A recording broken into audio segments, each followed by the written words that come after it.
Ned Stark felt the chilled wind of dawn slide across his cheeks as he stood upon the balcony overlooking the Red Keep's courtyard.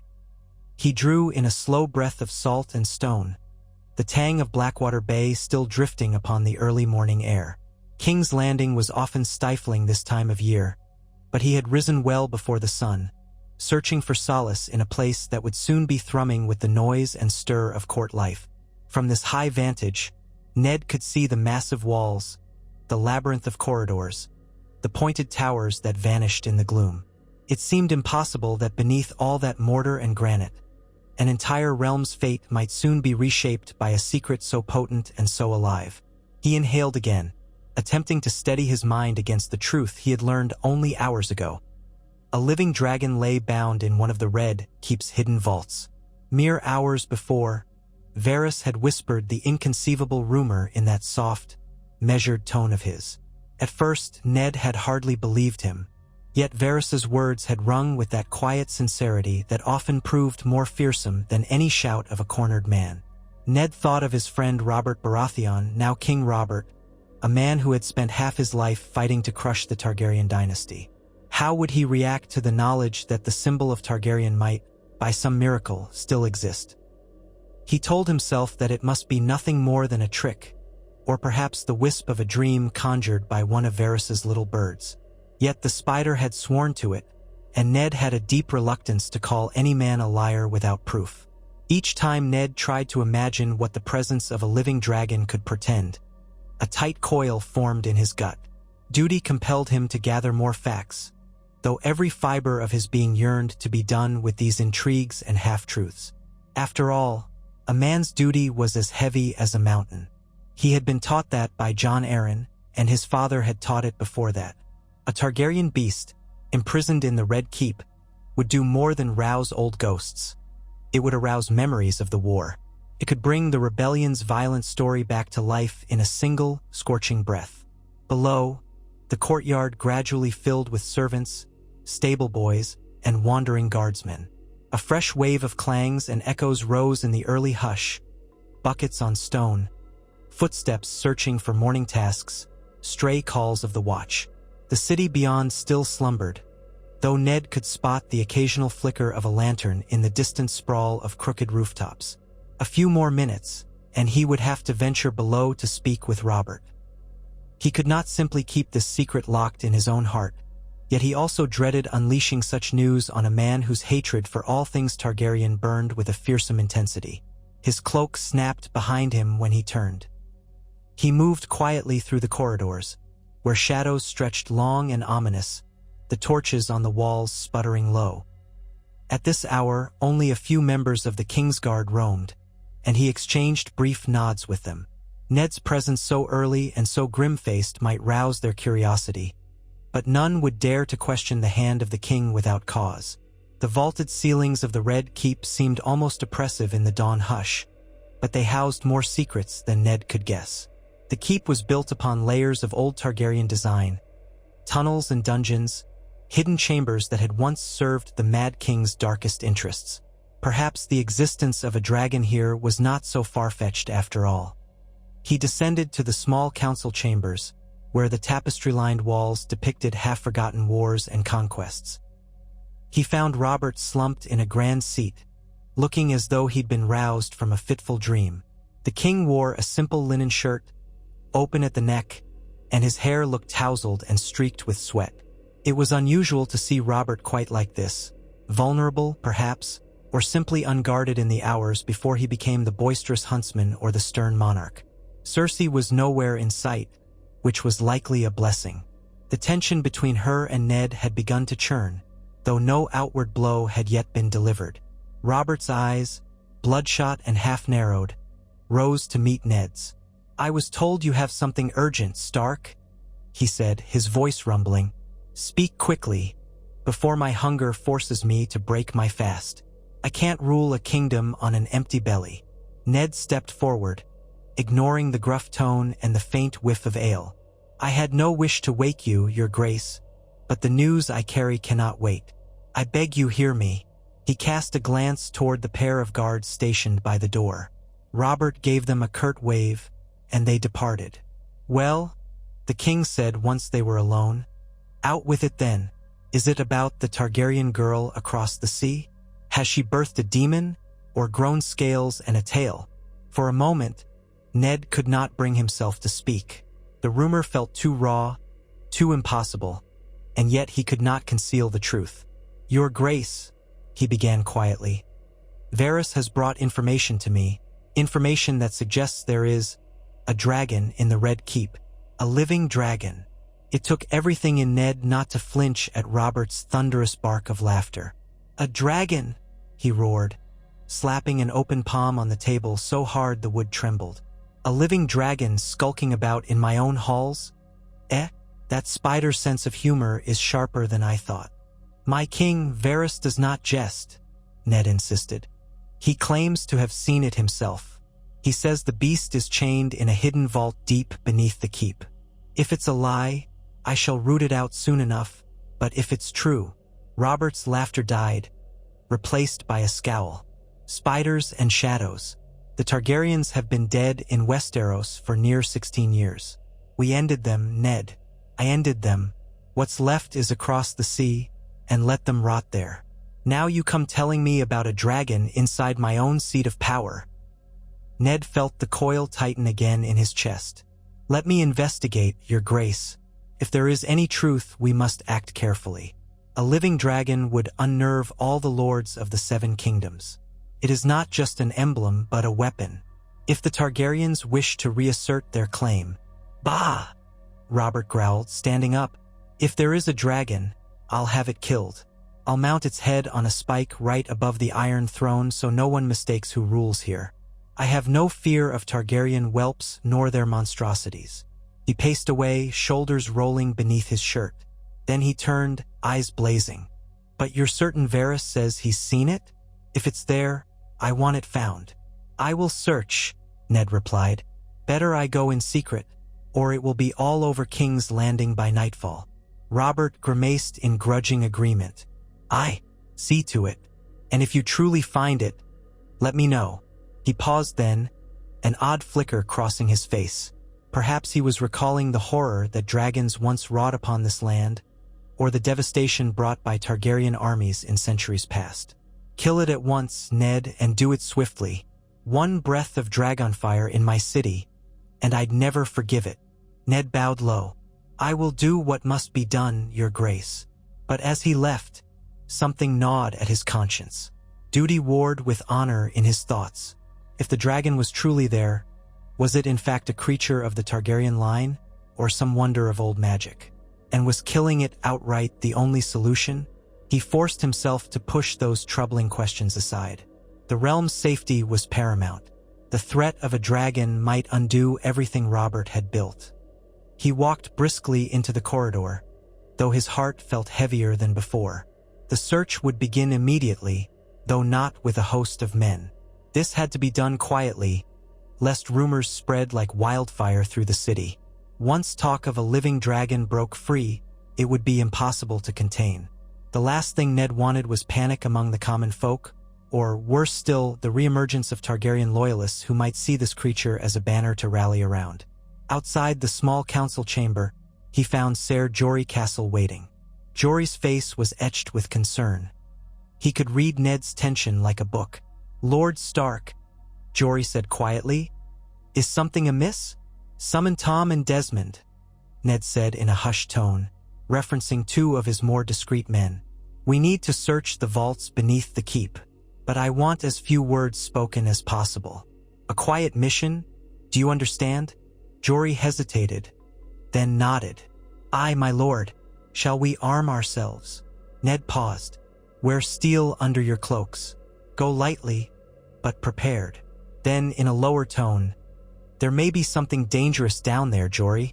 Something that shouldn't exist. Stay on your guard. It was all the explanation he could offer. Jorah's eyes widened, but he simply nodded and left to gather the men. Soon, they were descending behind Ned into the labyrinth beneath the Red Keep. Torches sputtered along damp corridors, where the walls dripped with condensation and the air smelled of stone and rot. The scuff of boots echoed as they navigated winding passages, flickering flames casting uncertain shadows on rough walls. Ned could barely imagine how the Targaryens had once walked these same corridors, how the Mad King had used secret compartments for his stores of wildfire. He pushed such thoughts away and focused on the here and now. The corridor ended in a locked iron gate. Jory produced a ring of keys that had been provided by Varys. Indeed, the spider's webs extended everywhere, including the Red Keep's most hidden recesses, and quickly unlocked it. The old gate squealed in protest as they pushed through. Another winding staircase descended into blackness, the walls narrower, the ceiling pressing in. Ned's breath felt shallow, but he reminded himself of his father's words. Fear cuts deeper than swords. Step by step, they ventured deeper, until at last they found themselves before a thick wooden door bound with iron. Desmond ran a hand over its surface, feeling for traps. Finding none, he and Tom heaved it open. Beyond that door lay a vault lit by a single torch in a bracket. At first, the darkness was overwhelming. Then Ned's eyes adjusted, and he saw chains, heavy links of black iron, running from a ring in the wall to a form in the gloom. It was large, scaled, and half-curled upon itself. He heard a soft rustle, like the scrape of scales against stone. He froze. The shape moved, and Ned saw the glint of an eye in the torch's feeble glow. He blinked, hardly daring to believe. The creature's hide was a deep onyx color, streaked with faint lines of silver.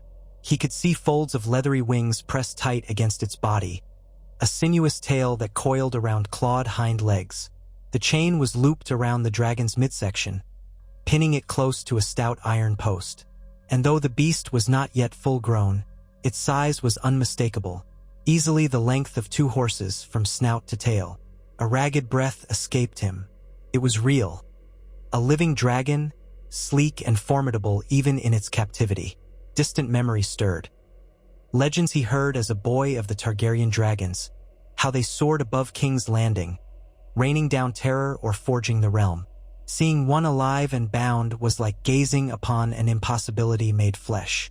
Jory and the others stared in raw astonishment. Jory whispered, "Gods preserve us. It's real." The dragon shifted, and Ned caught the faint smell of sulfur and something more acrid. Its eyes glowed in the dimness, darting between them, as if ready to strike. Ned's heart pounded. Was it hungry? Injured? He saw raw patches on its scales, likely from the chains chafing against it. Fury flared in him at the sight of such an animal, majestic, for all its danger, imprisoned in the darkness. He had promised Robert he would kill it if it were found, but now, confronted with the living reality, Ned hesitated. This was not some monstrous beast out of a child's nightmare. It was a creature in pain, caged against its will. He advanced slowly, one hand raised to keep the men from making a sudden move. "Easy," he murmured, though he was not sure if he was speaking to the dragon or to himself. Who could have done this? The question hung in the stale air. A Targaryen loyalist within the Red Keep? Or perhaps the Lannisters had seized it to study it for some cunning purpose. Varys's role in revealing it remained equally mysterious. The dragon gave a soft growl, a rumble that vibrated through the vault. Ned's torchlight caught the reflection of fangs, sharper than daggers. Jory and the others gripped their swords, but Ned shook his head. "No sudden moves," he warned. He could sense the creature's wariness, perhaps even its fear. Hours seemed to pass as he studied the beast.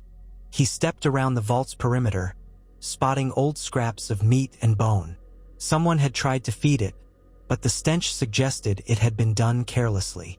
The dragon's flanks rose and fell in shallow breath, as though it labored under the weight of the chains. Ned realized a critical truth.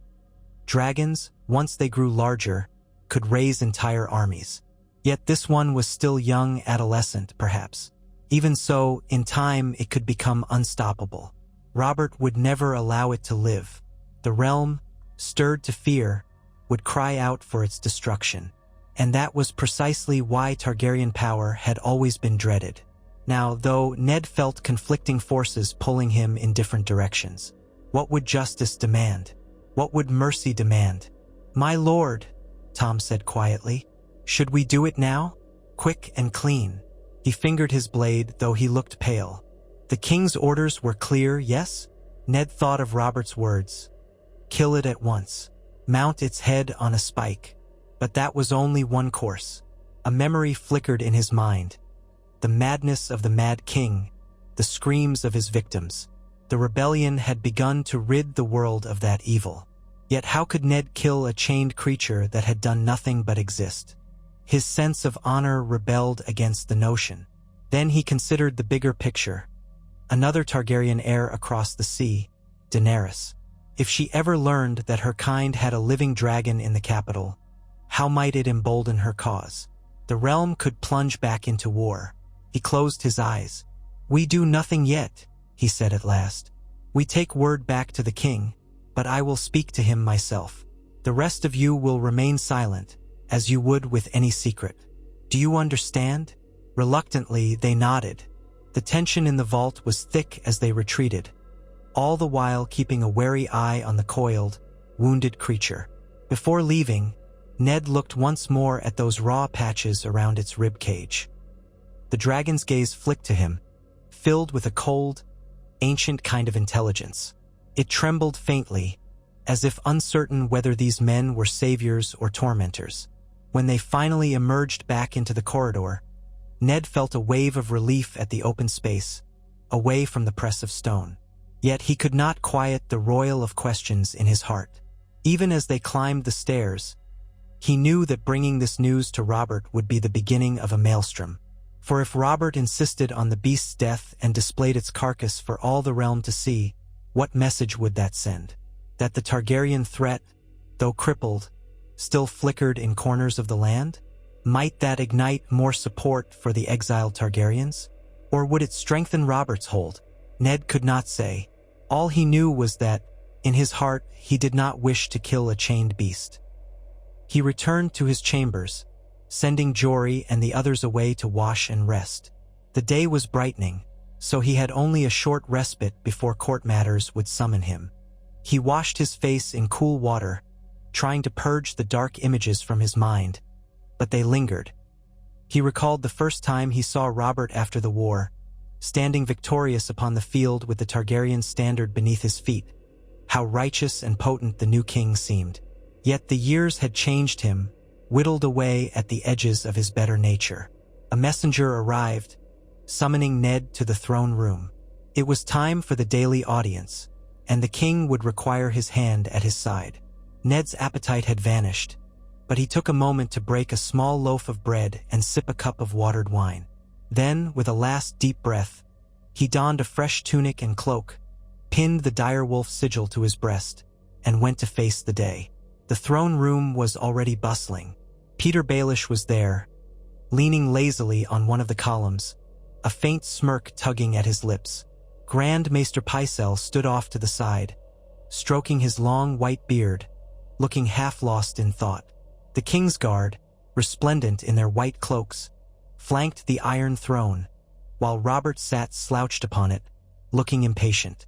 Cersei was there too, standing near the foot of the dais. She cast a narrow-eyed glance at Ned as he entered, as if trying to read some secret on his face. Ned advanced and bowed. He could already sense the swirl of court politics in the air. Robert seemed more subdued than usual, though he still wore a scowl as if he suspected that life itself was conspiring to annoy him. The king flicked his gaze toward Ned. "You have word?" he asked gruffly. "I've been forced to endure 3 petitioners for sheep disputes, and I'm in no mood for nonsense." Ned opened his mouth, then glanced around, noticing the many ears in the hall. "I believe, Your Grace, that we should speak of it elsewhere," he said quietly. "It is not for all ears." Robert's eyes narrowed. "Very well, Ser Barristan, continue hearing these trifles. I'll return shortly." He heaved himself from the throne and gestured for Ned to follow. Cersei looked as though she might speak, but Robert shot her a glare that dared her to object. She pressed her lips together but remained silent, though the anger was plain on her face. In a nearby antechamber, the king wheeled on Ned the moment the door closed. So, was the spider telling the truth? Ned met his gaze. Yes, the dragon is real. It is young but not so small, chained beneath the keep, half-starved and wounded. We found it exactly as he said. Robert's expression contorted, a mix of rage and astonishment. He cursed under his breath and seized a flagon of wine from a sideboard, gulping it down. "And you destroyed it?" Ned found himself hesitating. "It remains alive, Your Grace. I wanted to speak with you first. The creature is bound. It can't escape. There's no immediate threat." Robert's eyes bulged with incredulity. "Are you mad? By the gods, Ned, you should have done it immediately. You have no idea what kind of risk that thing poses to my reign, to the realm." He hurled the empty flagon aside, sending it crashing to the floor. Ned stood firm. "Your Grace, I understand your concern, but think on this. If word spreads that a living dragon was found here and we butchered it, how many closet Targaryen loyalists might see that as a final spark to rally around? Some might condemn us as kingslayers of a legendary creature, fueling the old Targaryen cause. Perhaps it would be better to keep this quiet, to find out who imprisoned it and why. If we kill it too openly, the realm will learn of it, and fear might stir." "Fear is exactly what I want to stir," Robert snapped. "Let them fear me. Let them know that no dragon can challenge Robert Baratheon. Let them see the beast's head on the walls." Ned's voice held quiet conviction. "Yet the city might panic. Others might question your kingship if a Targaryen dragon somehow lived under your very nose for so long. Some might say your rule is not as strong as it seems. The lords might wonder what else has been hidden from you. This could undermine your authority, not strengthen it." Robert hesitated. He was never a fool, though he could be hot-headed. He saw the logic in Ned's words. Slowly, his anger tamped down into brooding resentment. "Targaryen power," he muttered, pacing. "By the gods, if that girl across the sea finds out. Viserys is dead, but the girl, Daenerys, remains," Ned said carefully. "If she hears of a living dragon, it might embolden her. She could sail for Westeros with fresh supporters. The Dothraki might join her cause if they believe dragons can be reborn. We could face invasion or internal revolt." Robert stopped short, running a hand over his thick beard. He gazed at Ned with the old wariness that surfaced during the rebellion's hardest fights. "So what would you have me do? Keep it chained forever in secret? Sooner or later, the truth will out. Dragons are not easily hidden, I'd wager." Ned bowed his head. "I don't have a simple answer, Your Grace, but slaughtering it immediately and proudly announcing it might do more harm than good. Let me try to discover how it came to be here, and who's behind this. Perhaps we can." Robert cut him off. "Perhaps we can what, Ned? Return it to the Targaryens? Hand it over as a gift?" He snorted. "We'd be forging our own noose." Ned's chest tightened.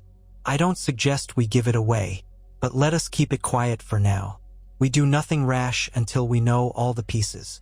Once we discover the truth, we can decide its fate. I give you my word, if it becomes an immediate danger, I will see it put down." A heavy silence fell. Robert raked a hand through his hair, clearly torn. "I'm the king," he said finally, as though reminding himself. "I could give the order right now, but you've never led me astray, Ned. Not once. Fine. Investigate. If you don't find answers soon, I'll make the decision myself." Ned inclined his head gratefully. "Thank you, Your Grace. I will move quickly." Robert waved him off. "Go then, and keep that spider close. I want to know who's behind this. As for me, I have to go back and deal with peasant complaints about goats and farmland. And let the gods help any man who tries my patience today." Leaving Robert in that small chamber, Ned felt a strange sense of relief and anxiety mingled as one. He had won a reprieve for the creature, but only a temporary one. And now he had to uncover a secret buried deep in the Red Keep. That meant dealing with Varys, a man whose allegiances were as slippery as eels. He sought out the Master of Whisperers near the keep's lesser gallery, a dimly lit hall lined with statues of old kings. Varys appeared, silent as a shadow, stepping from behind one of the columns. He wore his customary silks, hands steepled in front of his chest. "Lord Stark," he purred. "You found our little friend, I see." Ned regarded him with cool reserve. "You knew. How long?"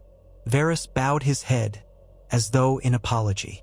"Much that happens in King's Landing, I know, eventually. But I needed a man of honor to see the truth of it, so that we might act in the best interest of the realm." "How did it come to be here?"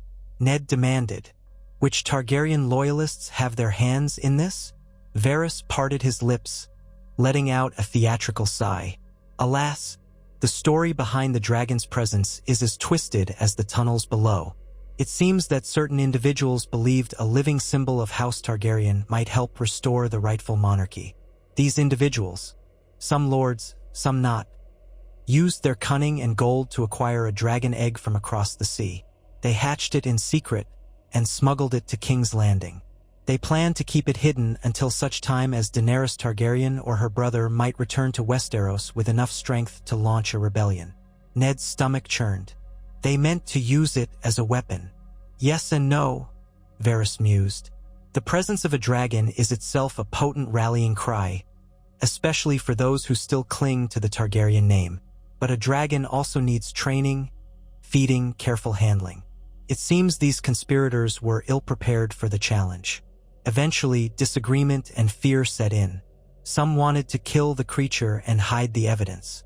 Others insisted on keeping it alive at all costs. There were betrayals, murders in the dark. In the end, a faction with colder feet locked the dragon away to starve, hoping the secret would vanish. But the beast did not die. Ned felt a slow, simmering anger toward these conspirators. "Why tell me now? Why not go to Robert at once?" Varys's soft eyes glistened. "Because I do not trust how Robert might react. Your king is many things. A warrior, a huntsman, a man with a great thirst for life. But delicate matters require delicate hands. I feared if I told him outright, he would roar and set the city ablaze in his wrath, and then we might have 1,000 corpses in the streets. Better that you see it first and temper his reaction." Ned clenched his jaw, thinking of Robert's fury. The spider's caution was not unwarranted. Still, he disliked being manipulated. "What now?" Varys spread his hands. "We find out who else is involved, so the root of this treason can be cut away. And we decide what must be done with the dragon, for good or ill." Ned locked eyes with the eunuch. "You must know the king wants it dead. He wants to make a show of it. I persuaded him to wait. But for how long?" Varys tilted his head, a faint, sad smile curling his lips. "For as long as you can hold him at bay, Lord Stark. That is all the time we have. The realm stands on a knife's edge, I fear. News of a living dragon could topple everything or lead to open war, or perhaps to something else. But that will be for you to decide." Ned did not relish the responsibility, yet it weighed upon him now. Without another word to Varys, he turned and left, mind racing. The day dragged on with the usual duties of the hand, listening to petitioners, addressing small disputes, drafting orders for the city watch. All the while, his thoughts circled back to that chained beast. If Robert demanded its public execution, Ned would be forced to comply. The risk of inciting mass panic or reinvigorating Targaryen loyalists was too great. But the idea of slaying a chained creature, an animal that had no say in the matter, gnawed at his honor. Sundown found him retreating to the secrecy of his private rooms, where he dismissed the servants and scribes. By candlelight, he composed letters to Riverrun, the Eyrie, and Winterfell, though he kept the subject innocuous. It felt good to write to Catelyn, even if he had to hide the real turmoil in his heart. By the time the last candle guttered, he had formed a plan. He would visit the dragon again, alone. Perhaps he could glean something more. If a caretaker or conspirator still lurked, they might attempt to bring fresh food. Ned meant to catch them and learn the full truth. That night, when the castle's passages were quiet, Ned left his chambers with a hooded cloak and a single torch. Jory had asked to accompany him, but Ned wanted no extra attention this time. He made his way down the same stairwell to the vault's door. The stale air greeted him again. He heard a soft scraping from within before he even stepped inside. He edged the door open, torch held high. The dragon was there, coiled in the gloom. It lifted its head at once, fixing him with those glowing eyes. Ned swallowed.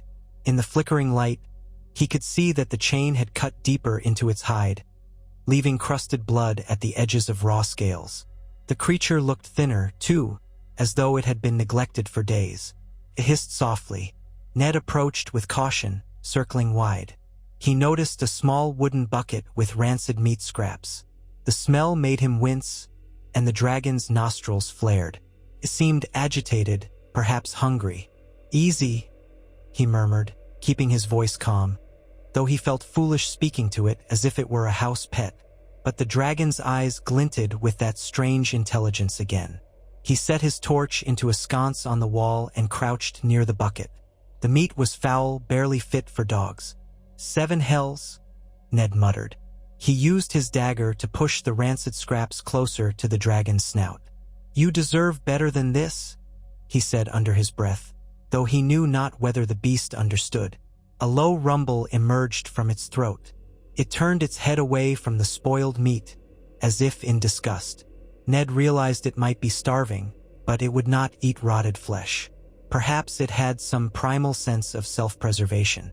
He edged a step closer, heart hammering. The chain rattled as the dragon shifted. It watched him warily, but did not strike. That made Ned bolder, or perhaps more reckless. He reached out with his dagger to tap the chain near the beast's flank, to see how it was secured. The bolt in the wall looked well forged, hammered deep into the stone. The chain itself was as thick as 2 men's fingers braided together. As Ned leaned in, he thought he saw a flicker of movement behind him. He whirled, dagger in hand. A cloaked figure stood in the doorway, lit only by the flicker of his torch. Ned tensed, uncertain whether it was a friend or foe. The figure took a step forward, and Ned recognized a slightness in their build. Smaller than a knight, but with a confidence in posture that suggested skill. "Who are you?" Ned demanded in a low voice, shifting to put himself between the newcomer and the dragon. He did not want any sudden stabs aimed at the beast's heart before he could gather the truth. The figure hesitated, then pulled back the hood, revealing a woman's face, sharp-boned, with deep brown eyes and dusky olive skin. She was no one Ned recognized.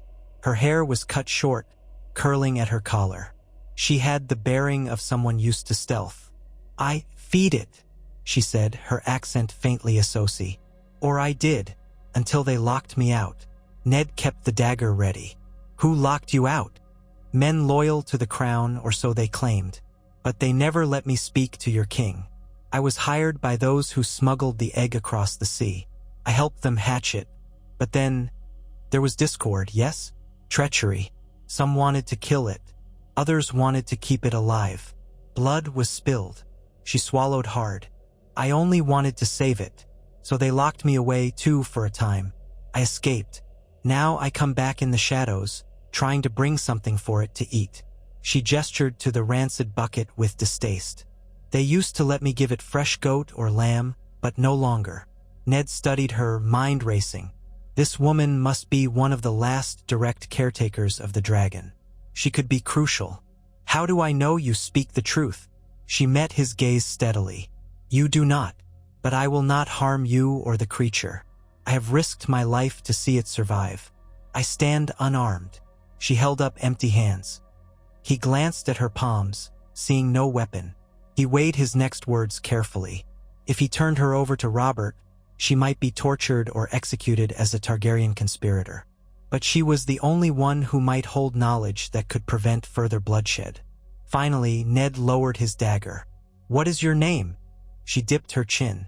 "Kalia. Tell me this, Kalia. Do the Targaryens know of this dragon?" Her lips trembled. "Not that I know. Viserys was told a rumor of an egg, but never that it was in King's Landing. The plan was to reveal the dragon only when Daenerys was ready to return. But that plan fell apart. Greed and fear overcame those who hatched it." She stepped cautiously forward.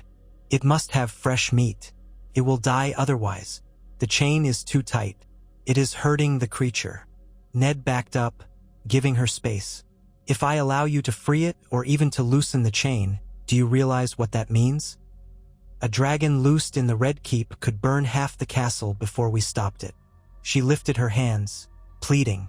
It will not do so if cared for properly. A dragon only ravages when threatened or starving. Release it into the open sky, and it will fly away far from here. It will not seek to kill wantonly unless forced. That is the truth I learned from books and from those who remember the old ways. Dragons can sense intention. Ned's jaw tightened. You would have me simply let it go? Do you understand what that would unleash upon Westeros if Targaryen loyalists learn it exists? Kalia lowered her gaze. I know. Yet leaving it chained here to die or letting your king parade its head will do more than kill one creature. It will stoke the fires of vengeance. True believers in Targaryen rule will see it as proof of your king's cruelty. Her words echoed what Ned had told Robert. He sighed, pressing a hand to his forehead. A swirl of possibilities churned inside him. The simplest path was to kill it quietly and bury all evidence.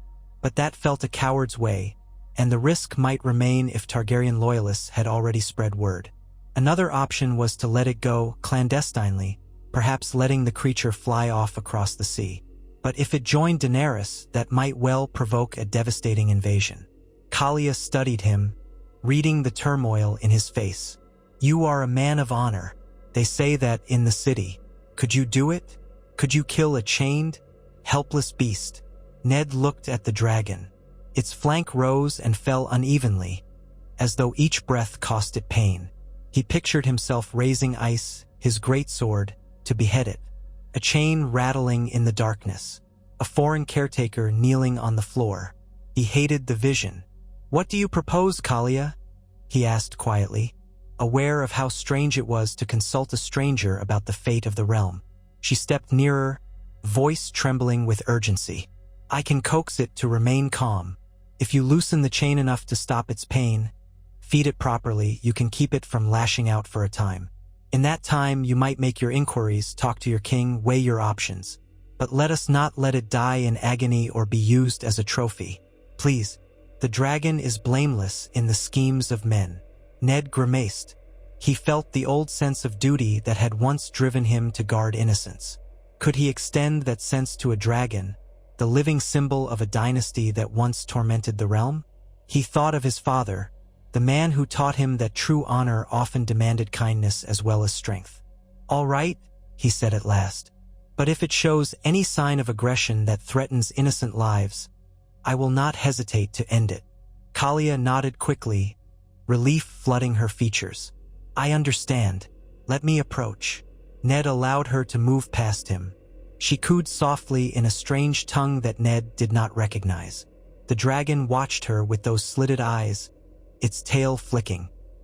She inched closer, hands raised in a calming gesture. By some miracle, the creature let her near. She placed a hand on its flank and whispered soothingly. The dragon gave a low, mournful rumble. With her guidance, Ned found the mechanism securing the chain. Slowly, quietly, they loosened it enough that it no longer bit into raw flesh. The dragon hissed, but Kalia murmured, and it quieted. Then she used a small knife from her belt to saw away some of the thick scabs. Blood trickled, but she was gentle, and the dragon barely flinched.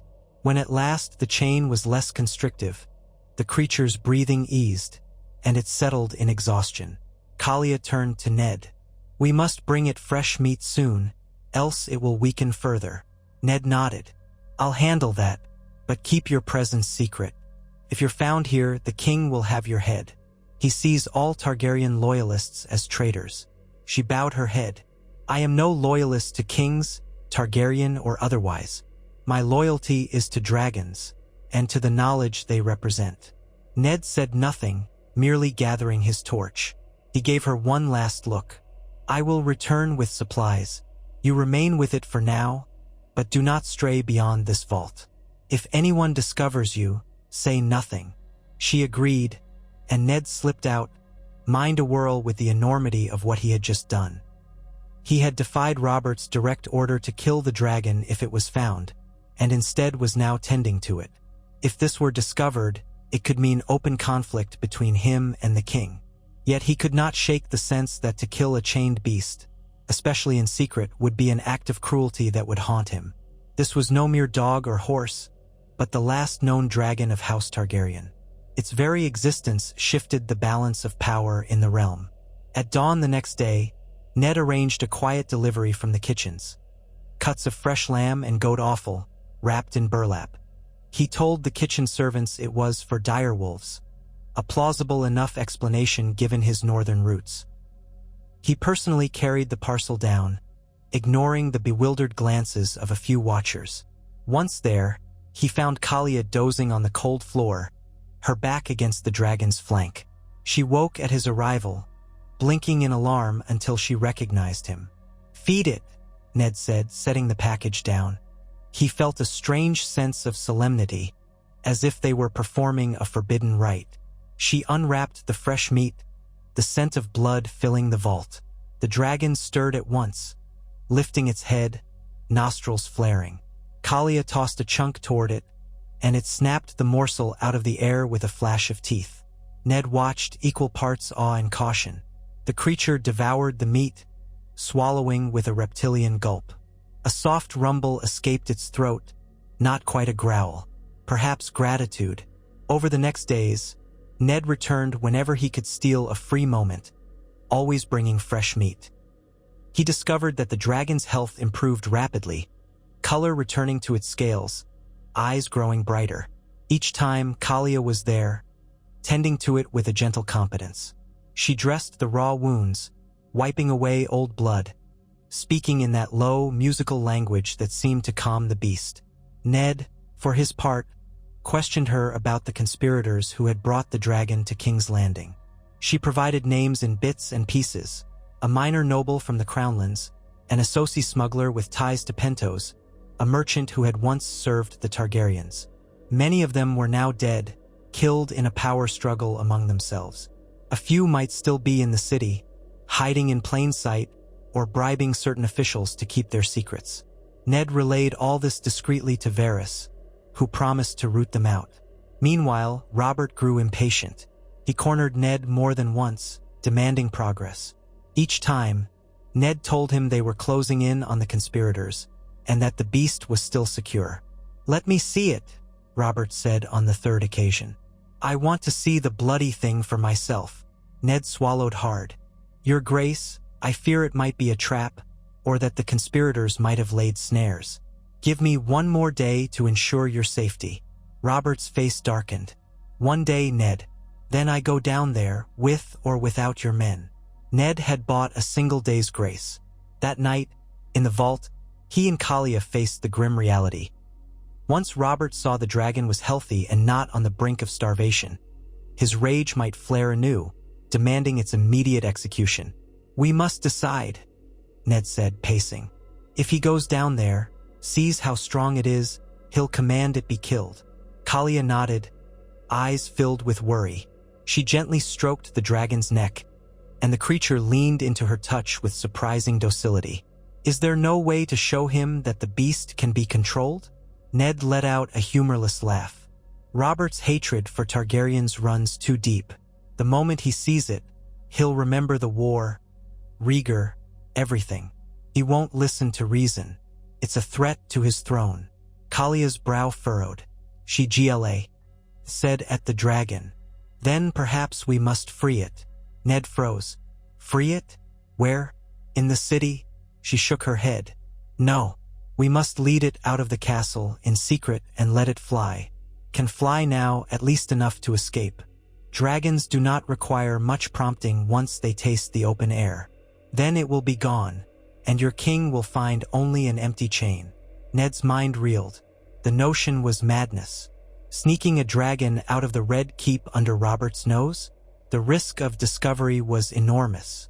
And if word spread that the hand of the king had released a Targaryen dragon?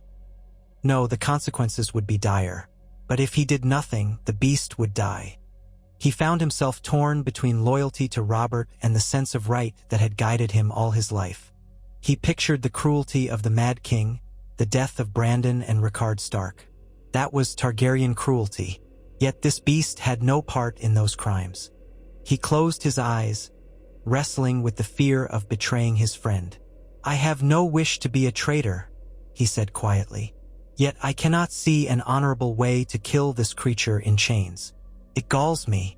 Kalia rose and stood by Ned's side. "Let me do it. I will lead it out myself if you allow me. You need not come. You can remain here, claim ignorance. I know a passage that leads to the cliffs above Blackwater Bay.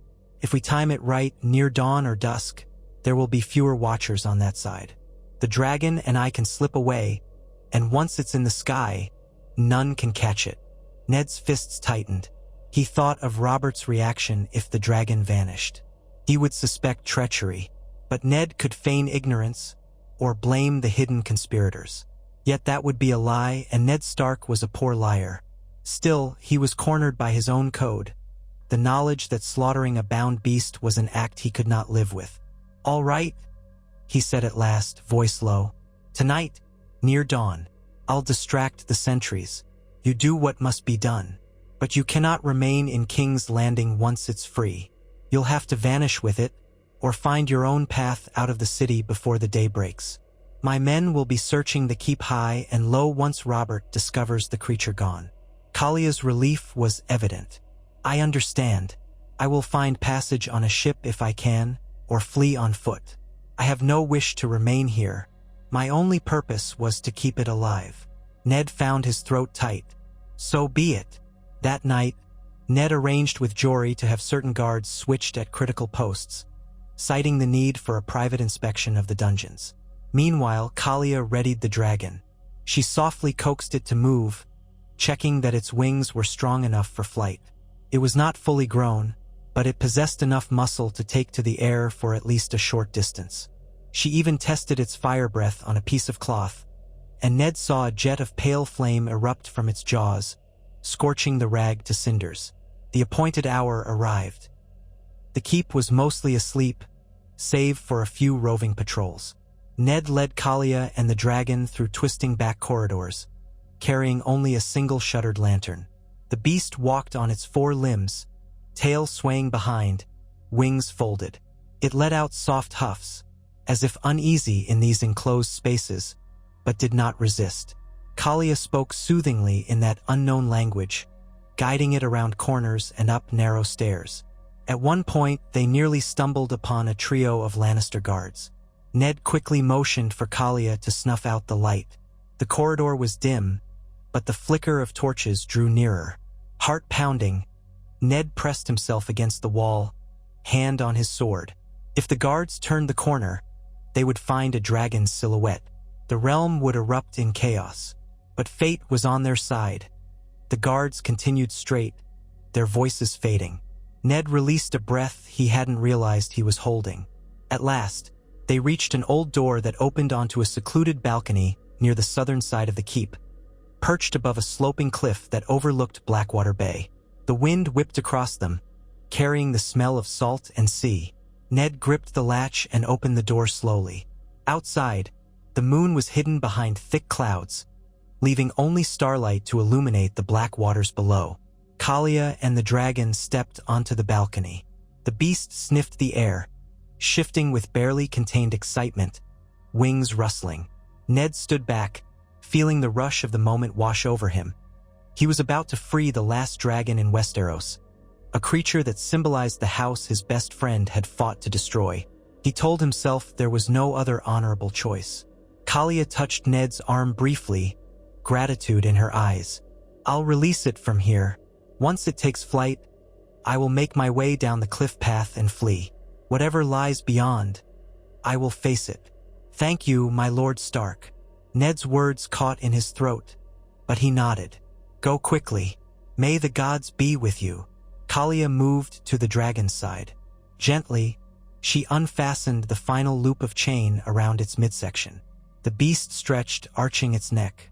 A low croon escaped it as Kalia stroked its scaly flank. Then she stepped back, giving it space. The dragon padded to the balcony's edge, rearing up on its hind legs. In one swift motion, it spread its wings wide, the membrane catching the wind. Ned felt a surge of awe as the creature launched itself into the night air. For a heartbeat, it seemed suspended against the starry sky, wings beating slowly. Then it soared away from the Red Keep, disappearing into the darkness beyond. No sound but the rush of wind. Ned stared, breathless. He never thought he would witness such a sight in his lifetime. Kalia gave a small gasp of mixed triumph and sadness. She turned to Ned. "It is done. I must go." He clasped her hand, a silent understanding passing between them. Then she hurried away, vanishing down a narrow path carved into the cliffside. Ned remained on the balcony for several moments, the weight of what he had done pressing upon him. He had disobeyed his king, lied to him in essence, and set free a living symbol of House Targaryen. But in his heart, he believed it was the right choice. The cost, however, might be dire. When dawn came, Robert discovered the dragon's disappearance. Ned, with careful composure, informed him that it appeared the conspirators had stolen the creature in the night and slain 2 guards to aid their escape. Evidence was quickly fabricated to suggest as much with Varys's help. Robert's wrath was terrible to behold. He raged about the throne room, bellowing that he wanted the traitors' heads. For days, the city was put on high alert, the gates watched. But no dragon was found, no conspirators captured. Word leaked out in whispers that the king's men had found evidence of a Targaryen beast in the Red Keep, then lost it. Some in the court dismissed it as rumor. Others believed wholeheartedly and began murmuring that Targaryen power lingered, that it could not be stamped out so easily. Robert tried to quell such talk with public denials and stern punishments for those caught spreading wild lies. But once a seed of rumor is planted, it grows. The court quickly fell into a subtle tension. Cersei eyed Ned with undisguised suspicion. Peter Baelish offered sly comments about burning secrets in the night. Grand Maester Pycelle blustered about how the Targaryens had been gone for decades. Yet behind all that fuss, Ned could sense the realm shifting in ways neither Robert nor the small council fully understood. Late one evening, Ned stood alone in a deserted courtyard of the Red Keep. He gazed up at the sky, half expecting to see a dark silhouette pass across the moon. He wondered where the dragon had flown, whether it yet lived, or if it had perished somewhere in the wilds. He wondered if Daenerys Targaryen would ever hear whispers of a dragon that escaped King's Landing, and if that knowledge might shape her destiny. In a realm where honor and duty clashed at every turn, Ned Stark had chosen compassion for a chained beast. He did not know if he had chosen rightly in the grand scheme of politics, but he knew that, for his own conscience, he could not have done otherwise. The dragon's freedom represented a spark of ancient power, a force of nature that, once loosed, could not be contained again. It might be a threat or a marvel or both. A few days later, Robert confronted Ned in the small council chamber, brow furrowed, eyes bloodshot with anger and fatigue. "Gods be damned, Ned. How did they slip past us?" The watch was doubled. The guards were on high alert. Ned stood with his hands clasped behind his back, face somber. "They knew the secret passages, Your Grace. They prepared this for months, perhaps years. The conspirators sacrificed their own men to ensure the beast escaped. We found some of their bodies in the dungeons." Robert slammed a fist against the table. "Hells! I wanted that damned thing's head on a pike. If it's loose somewhere, it might rally half the realm against me. Have you considered that?" Ned inclined his head. "I have. Yet it is gone now, and we must deal with the fallout. Perhaps the realm need never learn the truth. We can quell the rumors, say it was naught but a minor rebellion. Let it fade into obscurity." Robert glowered. "Don't you see the damage is done? People are whispering again about the Targaryens, about dragons returning to the world. If that silver-haired girl across the sea hears of this, she might come with her Dothraki horde. Then where will we be?" Ned's voice was quiet but firm. "We will be ready, Your Grace. The realm is not as weak as you fear. If Daenerys crosses the sea, we will meet her forces. But perhaps she will never learn of this. And if she does, maybe it will take years to mount any real threat. In the meantime, we must hold the realm together, show strength and justice." Robert let out a huff of frustration. Strength, yes, but I'm not so sure about justice these days. The Targaryens had no justice when they burned our fathers and brothers. Would they show mercy if they retook the throne? Ned had no easy answer. He felt the familiar ache of old wounds. I cannot say, Your Grace, but we must be better than they were. Robert grimaced, as though he tasted something foul. Then he dropped heavily into a chair. Oh, get out, Ned. Go see to your duties. Just, if you hear anything more, let me know. Ned bowed and left, his heart weighed down. Yet, in the quiet of his own thoughts, he remembered the dragon, free in the night sky, carried by the winds. The memory stirred both a sense of wonder and an undercurrent of dread. He had chosen mercy for a creature once used as a symbol of terror. Whether that mercy would one day imperil the realm, he could not know. In the weeks that followed, the ripple effects of the dragon's escape continued in subtle ways. Some in the city claimed to have seen a dark shape in the sky, breathing fire at distant hills. Others scoffed that it was only a trick of moonlight or a traveler's tall tale. Robert grew more paranoid, doubling the watch at the city gates, ordering more patrols on the road to Rosby and Duskendale.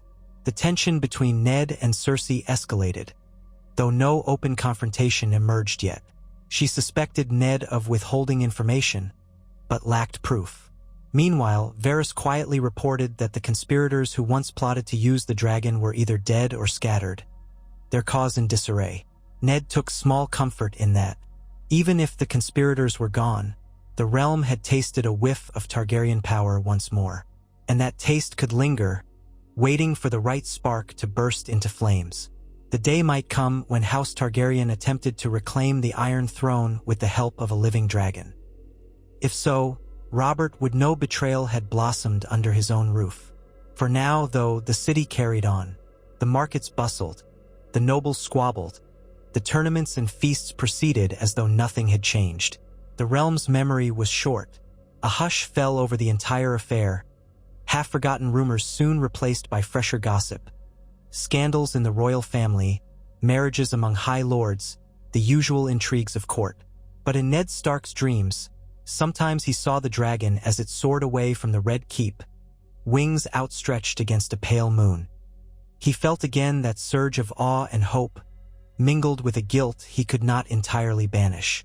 Because in freeing the dragon, he had made a choice that might one day force Robert, and the entire realm, to acknowledge the power of House Targaryen once more. And if Daenerys did return, if that freed dragon somehow found its way to her side, Robert might curse Ned's name, calling him a fool or a traitor. Yet as days turned to weeks, as the hot breath of King's Landing turned crisp with the approach of autumn, no invasion arrived. No sightings of dragonfire burned across the horizon. Perhaps the creature had found refuge in some distant land, living as nature intended, far from the petty wars of men. Perhaps it would remain a phantom, a rumor never confirmed. And perhaps that was mercy enough. Time continued its march, and Robert grudgingly shifted his attentions to other matters: naval expansions, trade disputes, the potential threat of the Greyjoys. He was a restless king, ever seeking the next conflict or pastime. The memory of the dragon, though it still angered him, began to fade. If it ever returned, he vowed he would kill it himself with his warhammer. For now, he had no sense chasing ghosts. The matter was done, or so he told himself. Ned Stark performed his duties as Hand, wearing the mask of loyal service. But in the silence of his private hours, he reflected on the thin line between loyalty and honor. He had disobeyed a direct order from his king, a man he called friend, to spare a captive creature that bore the sigil of a once oppressive dynasty. Would that choice bring ruin upon them all? Or had he planted a seed of mercy that might, in time, bear gentler fruit than the savage cycle of blood and revenge? He remembered Kalia's words in the vault. Dragons sense intention. He wondered if it might sense that he had chosen to spare it out of conscience, not out of cunning or treachery. The ways of dragons were all but lost to living memory. Only scraps of lore remained. Yet if the old tales were true, a dragon was more than a beast. It was a catalyst for power, capable of forging or shattering kingdoms. Once loosed upon the world, its destiny intertwined with that of men. And so, life in King's Landing continued, with feasts and battles of wit at court. Noble houses jockeyed for advantage, forming alliances, forging rivalries. The name Targaryen remained a whisper on the lips of fools and dreamers. But Ned Stark sensed that beneath the surface, the realm was quietly bracing for the next storm. For the time might come when Robert Baratheon could no longer ignore the living embers of House Targaryen's once fiery dominion. And on that day, Robert would have to face the truth. One act of mercy, committed in the dark corners of his own seat of power, had allowed a dragon to live, and in so doing, forced the Seven Kingdoms to accept that Targaryen power was not so easily extinguished. He did not know if that day would arrive in a month or a year or a decade. But if it did, Ned Stark would bear the burden of his choice. He would not shrink from it, for he had always been a man who carried the weight of honor. And perhaps, in the reckoning that followed, the realm might learn that mercy was not a weakness but a cornerstone of true kingship and true justice. If not, then war would come, and with it the inevitable flames of Dragonfire. Night after night, Ned dreamed of the beast rising in the sky, black wings spread wide, silver streaks glinting in the moonlight, forging a new chapter in Westeros's history. Whether that chapter would be one of peace or conflagration, only the gods and the dragon itself could know. But what was done could not be undone. He had freed the captive dragon in the Red Keep, and in so doing, had set in motion a chain of events that would forever change the fate of the Seven Kingdoms. Ned Stark could scarcely recall a time when King's Landing did not weigh upon him like a lead cloak. In the weeks following the dragon's escape, the city's churning life continued in outward normalcy. Markets opened at dawn, gold cloaks paced the walls, laughter drifted from taverns in Flea Bottom at night. But those who knew how to look could sense the undercurrents of unease that wreathed the Red Keep like gathering storm clouds. Rumors spread faster than wildfire, no matter how strenuously the crown tried to suppress them. Whispers flitted from brothel to alleyway. A dragon sighted in the black sky over the bay, conspirators lurking in the shadows, Targaryens returning to claim what was theirs. Varys's little birds noted snatches of conversation that might once have been quickly dismissed, but now carried a sharper edge. Ned's own household guards, the men who had followed him from the north, took no pleasure in these swirling rumors. They were loyal to House Stark, not to the Targaryen name. And yet, in private moments, Jory Castle and others shared uneasy glances with their lord. They could tell he bore a burden far heavier than the usual concerns of a king's hand. Though he did not confide the whole truth, they saw a veiled sorrow in his eyes, a sorrow that hinted he had crossed a boundary he could never walk back across. Even so, Ned strove to carry out the tasks demanded of him. He met with officials from the City Watch, delivered orders on trade routes and port taxes, held audiences in the king's name.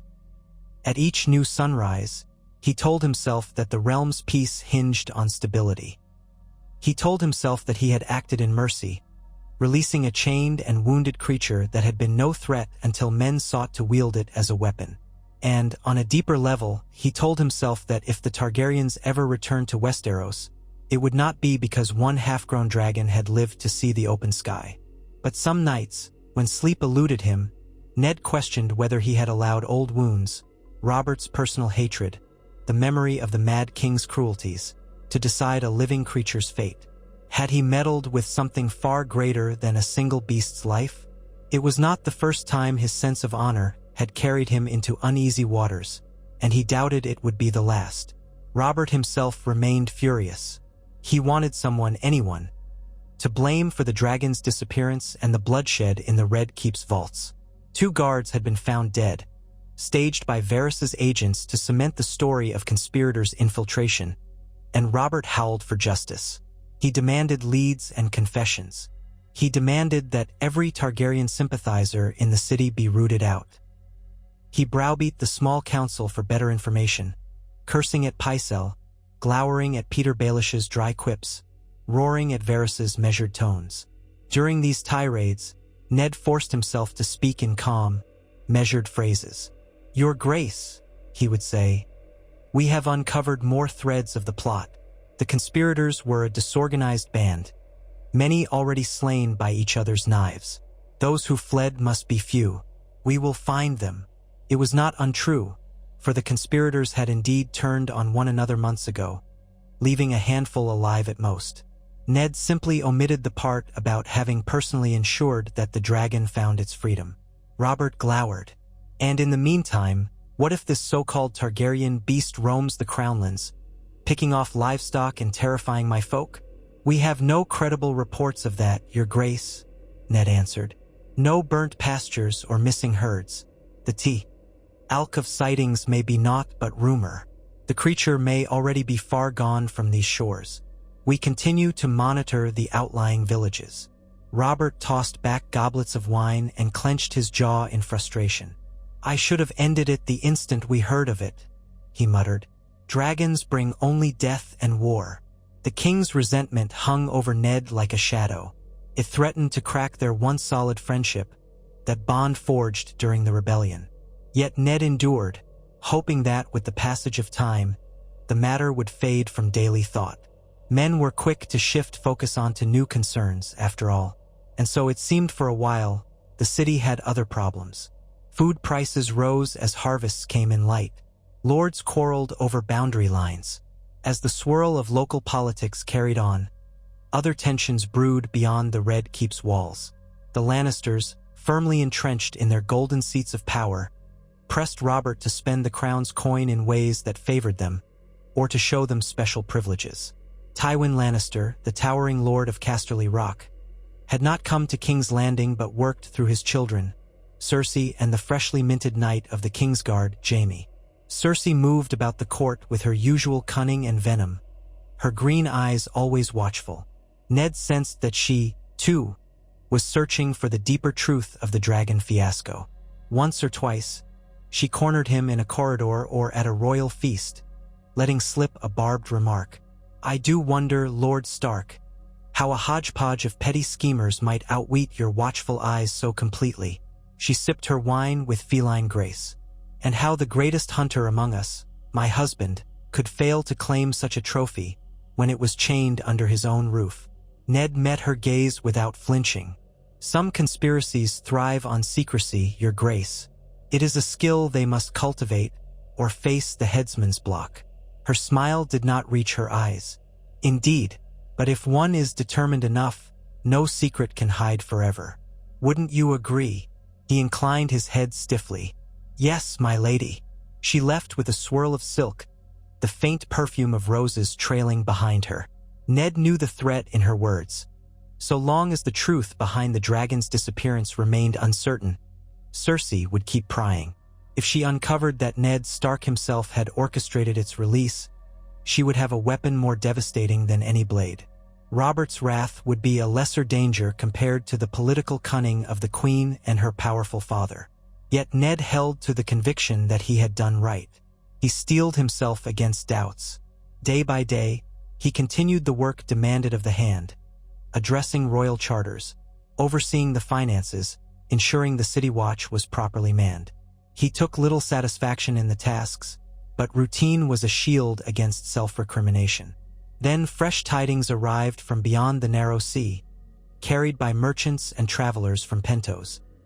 Daenerys Targaryen, the last known child of Aerys II, was alive and wed to a Dothraki Khal. These tidings were not new, but they came with new details. Varys reported that Daenerys was rumored to be pregnant. Some said she carried the stallion who mounts the world, a Dothraki prophecy. Others whispered that she might soon conceive a line of dragon lords anew. None of it was certain, but Robert's paranoia soared. One afternoon, as Ned was reviewing the ledgers, Robert burst into the small council chamber wearing a face like thunder. I've heard enough, he proclaimed, slamming a gauntlet fist on the table. I want the girl dead. Do you hear me? She's across the sea, but if she births a child with Dothraki blood and some Targaryen claim, that's a threat to my throne. Her brother was one thing, but he's gone. Now she remains. Ned looked up sharply from the ledgers. Your Grace, the Dothraki have never crossed the narrow sea. They have no ships, nor do they like water. Even if Daenerys Targaryen tries to stir them, the likelihood of an invasion. I won't have it, Robert roared. "We're still reeling from the fiasco of a dragon in my own keep. I won't let Targaryens slip a knife under my cloak from across the world. I want her ended. If the babe is not yet born, all the better." A thick tension filled the chamber. Littlefinger's eyebrows arched in mild surprise, and Pycelle gave a sagely nod as if acknowledging the king's right to do as he pleased. Only Ned found himself rising from his seat in protest. "This is not honorable," he said. "We do not kill a pregnant girl. A child, truly, for what she might do or might someday produce." Robert spun to him, eyes bloodshot. "She is the daughter of the Mad King, the sister of Rhaegar Targaryen, the sister of the man who kidnapped Lyanna and started a war that cost thousands of lives, including your father's and brothers. Did you forget that?" "I forget nothing," Ned said, voice taut. "My father and brother died because of Aerys's madness, yes. But that does not make it just to murder his innocent daughter before she's ever set foot in Westeros. If she does pose a threat, there are other ways, diplomatic overtures or—" Robert looked as if he might strike Ned in his fury, but he only spat on the floor. "You speak like a fool. You coddle dragons, you coddle Targaryen girls. I should wonder whose side you are on." Ned bristled. "I am on the side of the realm, and I serve you as I swore I would. If you persist in this plan, do it without my help." "So I shall," Robert snarled. "Guards!" He gestured at 2 gold cloaks standing near the door. "Have the Master of Whisperers summon the cutthroats he keeps in his pay. Let them sail to Pentos or Lys or wherever the girl is. This time I'll not wait on half measures. We do it quickly." Ned felt the blood drain from his face.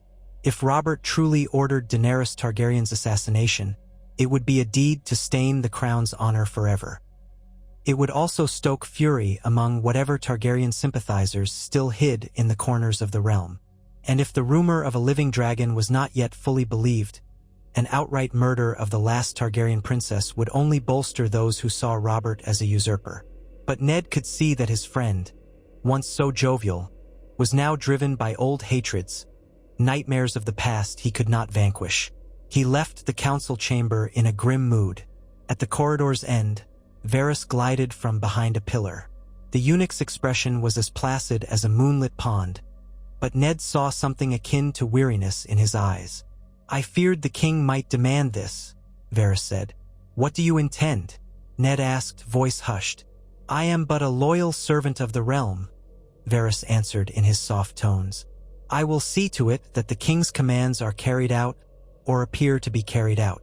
A flicker of understanding passed between them. Ned realized that Varys might attempt to slow or sabotage the assassins, as he had done before. The spider's allegiance was never simple, but Ned suspected that on the matter of Daenerys, Varys saw more chaos than advantage in her death. Still, the order was given, and no one could openly oppose it without risking the king's wrath or an open rift at court. Another piece had fallen into place, pushing them toward a future rife with uncertainty. Over the next moon's turn, Ned continued to sense the realms shifting. Lord Renly and Ser Barristan both attempted to reason with Robert in more measured ways, suggesting that killing Daenerys might prompt the Dothraki to unify against Westeros. But Robert brushed aside any counsel that implied caution. Meanwhile, Cersei wore a faintly triumphant expression whenever the matter arose, as though enjoying Ned's discomfort at the notion of a Targaryen princess snuffed out in her youth. In these tense days, Ned found himself thinking again of the freed dragon. Perhaps it had flown across the sea.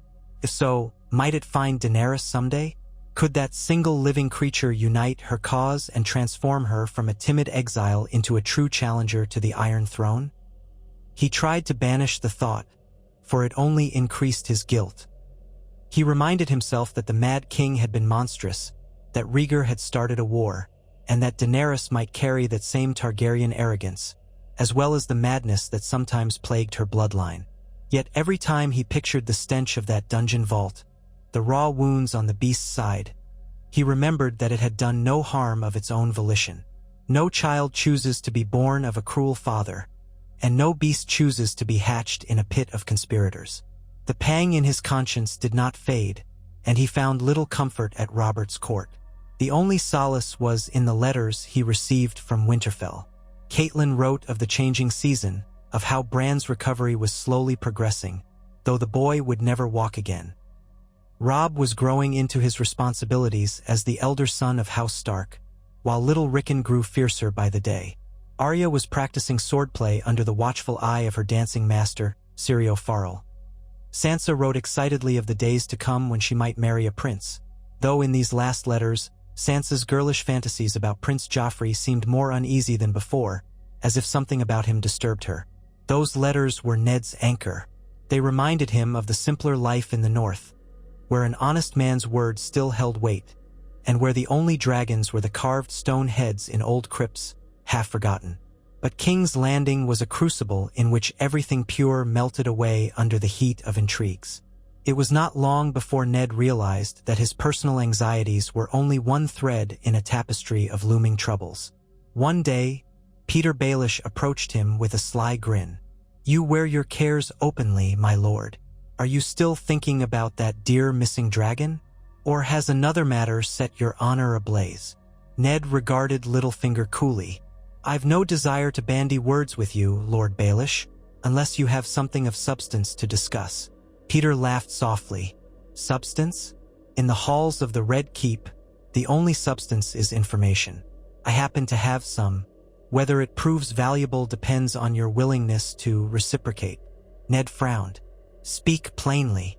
I have reason to believe that a few Targaryen loyalists, those who survived your hunts in the city, have been sending messages across the sea. The content of these messages I do not yet know, but I do know the messengers. Clever little devils, they use coded scripts and false seals. If the rumors are true, they claim the Targaryen cause lives anew, that the rightful queen shall return in strength. A bold claim, but perhaps they have found new hope? Perhaps they speak of a black-winged omen." Littlefinger let his words hang in the air. Ned's heartbeat quickened, and he tried to keep his face impassive. "If such messages exist," he said carefully, "the king would want them intercepted." "Oh, indeed," Peter said, lightly tapping his chin. "But intercepting them requires resources. Men who can move quietly, men who can decode ciphers. If the Targaryens have friends here, their letters could cause a stir. Of course, the king's hand has some measure of influence over how vigorously we investigate. Does the king's hand truly want these letters burned unread, or does he want them opened and studied?" Ned understood the subtext. Peter was offering him a chance to bury or reveal critical information, in exchange for Ned's future favor or gold. The cynicism of it turned Ned's stomach, yet he saw the importance. If Targaryen loyalists were writing across the sea about a freed dragon, it might galvanize Daenerys' cause, should she learn the truth. Or it might be simply a rumor, a rallying cry for exiles who had little else. He suppressed his distaste and squared his shoulders. "You will open and study them. I want to know precisely what is said and to whom. The king must be informed if it's a true threat. But if it is idle chatter, then let us quell it quietly. No need to drench the city in blood again." Littlefinger smiled. "As you wish, my Lord Hand, but do prepare yourself. You may not like what these letters reveal." With that, he slipped away, his footfalls silent on the marble. Ned exhaled slowly, feeling as though he were walking a knife's edge. Yet the city gave no respite. Several days later, events took another dramatic turn. An urgent missive arrived from Castle Black. Lord Commander Mormont wrote that alarming incidents were reported beyond the wall. Raiders, strange sightings, men vanishing. The letter pleaded for more men, more support from the crown. But Robert only laughed bitterly when Ned broached the subject, calling the Night's Watch a pack of graybeards fretting over shadows. More pressing to the king was the rumor that a sellsword in Volantis boasted of being hired to kill a Targaryen princess. Amid all these troubles, one late evening found Ned standing on the ramparts of the Red Keep, gazing down at the city below. Torches glittered like fallen stars in the darkness, marking the winding roads and the columned squares. The wind off Blackwater Bay carried the scent of salt and tar. Far to the east, faint forks of lightning illuminated the horizon as a storm brewed. Sometimes, when Ned stared at that horizon, He felt certain he saw the phantom shape of wide black wings beating in the darkness, a silent echo of what he had released. His mind drifted back to the caretaker, Kalia, who had risked her life to free the dragon with him. He wondered if she'd managed to flee the city safely. If any living soul might know the creature's fate, it would be her. But she had vanished without a trace. Likely she was wise enough to keep her head down and away from the Red Keep. He was so lost in thought that he did not notice Ser Barristan Selmy approach until the white-cloaked knight coughed softly. "My Lord Hand," Barristan said, bowing his head in courtesy. The moonlight silvered the older knight's noble features, and Ned was reminded of all the years of service and honor Barristan the Bold had given the realm. "Ser Barristan," Ned replied, turning. "You're on late watch tonight?" "Aye. The king wanted the Kingsguard vigilant. Ever since the incident." There was a brief hesitation, as if Barristan weighed how to phrase his thoughts. Then he continued quietly. "I was there, my lord, the day King Ares fell. I saw much that was done. Perhaps I should have seen more or acted sooner, but a Kingsguard's vows bind us in complicated ways. I wonder, though, if we learned the right lessons from that war." Ned studied him. It was unlike Ser Barristan to speak so openly about regrets. "You served loyally, Ser. You upheld your oaths as best you could, given the madness around you." Barristan looked troubled. "Loyalty is well and good, but we must choose to whom we give it. If a king orders murder, or if a king's actions lead us down dark roads, do we remain loyal, or do we remain true to a higher calling?" The question sent a ripple through Ned. He thought of Robert's orders to kill Daenerys, the order he had circumvented by letting the dragon escape. He thought of the day he watched the Mad King burn men alive. "I cannot answer for every man," Ned said, voice low, "but I've tried to keep faith with my sense of right. The day I fail to do that is the day I can no longer look my children in the eye." Barristan nodded, face drawn. "Sometimes I think of Rhaegar Targaryen. He was a good man, or so I believed. Yet his actions, whether through love or folly, spurred a war. Still, I cannot help but remember he was not like his father. He had compassion in him. He loved music, he disliked unnecessary bloodshed. But the realm never truly saw that side, and so it ended in tragedy." Ned was silent, recalling how Rhaegar's abduction of Lyanna had sparked the rebellion. The horrors that followed overshadowed any gentler qualities the Targaryen prince might have had. And yet, from Barristan's words, Ned realized again that the lines between good and evil in this world were rarely so clear. A father's sins did not always define the child, just as a monstrous king did not always beget a monstrous heir, though often it seemed so. He placed a hand on Barristan's shoulder. "Take heart, Ser. You serve an oath that demands you protect the king's life, not necessarily that you blindly applaud every decision. Still, we do what we must, for the good of the realm." Barristan's eyes flicked over the city beneath them. "I only pray that good emerges from these choices. The king hunts for ways to silence the Targaryen line for good. I fear a day may come when we see a black banner over the city once more, either from across the sea or from within our own walls." Ned did not reply, for he had no comfort to give. They parted ways, Barristan returning to his watchful post while Ned descended from the battlements. Weeks slipped by in uneasy increments. The king's attempts to assassinate Daenerys, if they were truly set in motion, yielded no result that Ned could discern. Varys quietly suggested that the hired knives had met with complications in Essos, perhaps delayed or misdirected. Robert fumed and demanded updates. Meanwhile, rumors about the escaped dragon quieted somewhat, overshadowed by other news.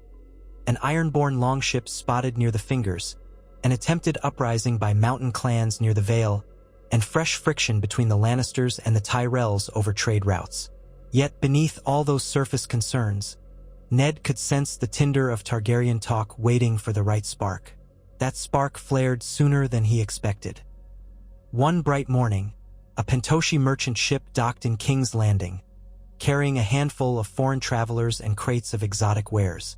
Rumor claimed that among them was a man who had journeyed through the free cities, and that he brought a letter from Daenerys Targaryen herself, sealed with a dragon sigil. The city was agog with whispers, each more fanciful than the last. Ned doubted the authenticity of any such letter, but he could not ignore the stir it caused. When the merchant in question vanished within a day of his arrival, leaving behind only a cryptic mention of the Black Wings, speculation exploded. Some said the letter had been delivered to the Red Keep in secret. Others said it was lost to thieves in the Street of Silk. Robert's rage reignited. He summoned Ned and the small council. "I want that merchant found," the king demanded. "And if he has a letter from that Targaryen girl, I want it burned unread. The last thing we need is her honeyed words polluting my court. Baelish, offer a reward for anyone with information. The gold will draw them out. Varys, send your little birds. I want no stone unturned." Ned listened but said little. He wondered if the letter truly existed, or if it was a ploy by Targaryen loyalists in the city, aimed at sowing fear. Baelish's mention of coded missives had primed him for such a possibility. That night, as Ned labored over parchments in his solar, he heard a timid knock at the door. He opened it to find a kitchen boy, no more than 10 or 12, holding a folded scrap of paper. "For you, M-Lord," the boy said, eyes averted. Before Ned could ask who sent him, the boy scurried away down the corridor. Ned retreated inside, unwrapping the folded scrap. The note was brief, scrawled in a barely legible hand. "If you seek answers about the Black Wings, come alone to the old bathhouse in Flea Bottom at the hour of the bat. A friend." Ned felt a chill, half suspecting a trap. Yet the mention of Black Wings left him little doubt. It referred to the missing dragon, or at least the rumor of.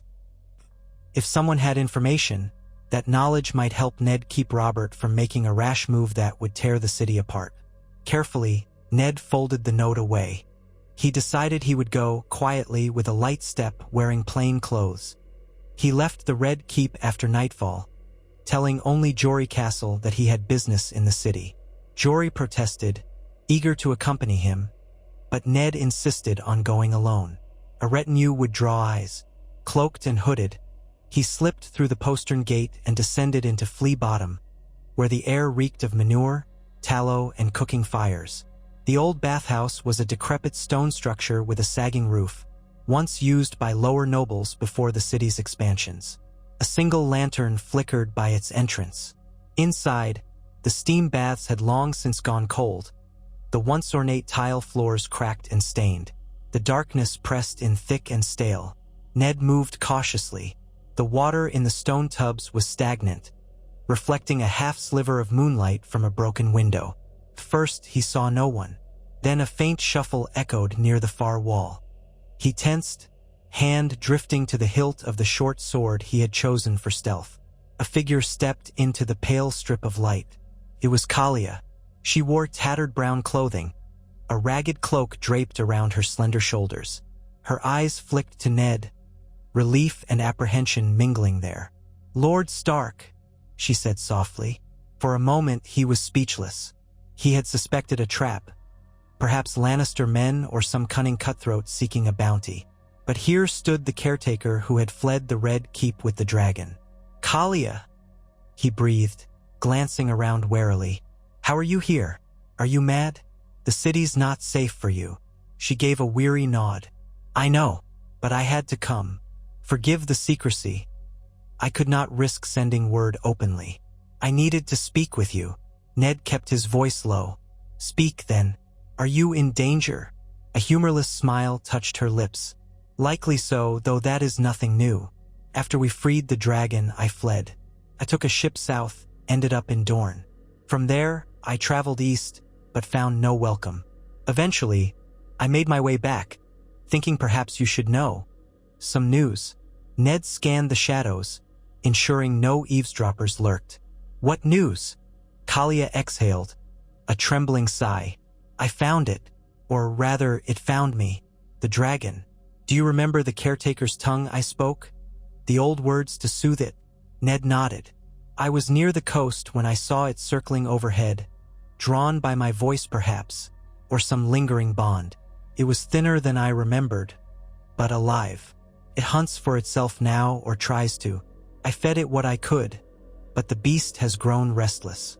It is too large to pass unseen in most places.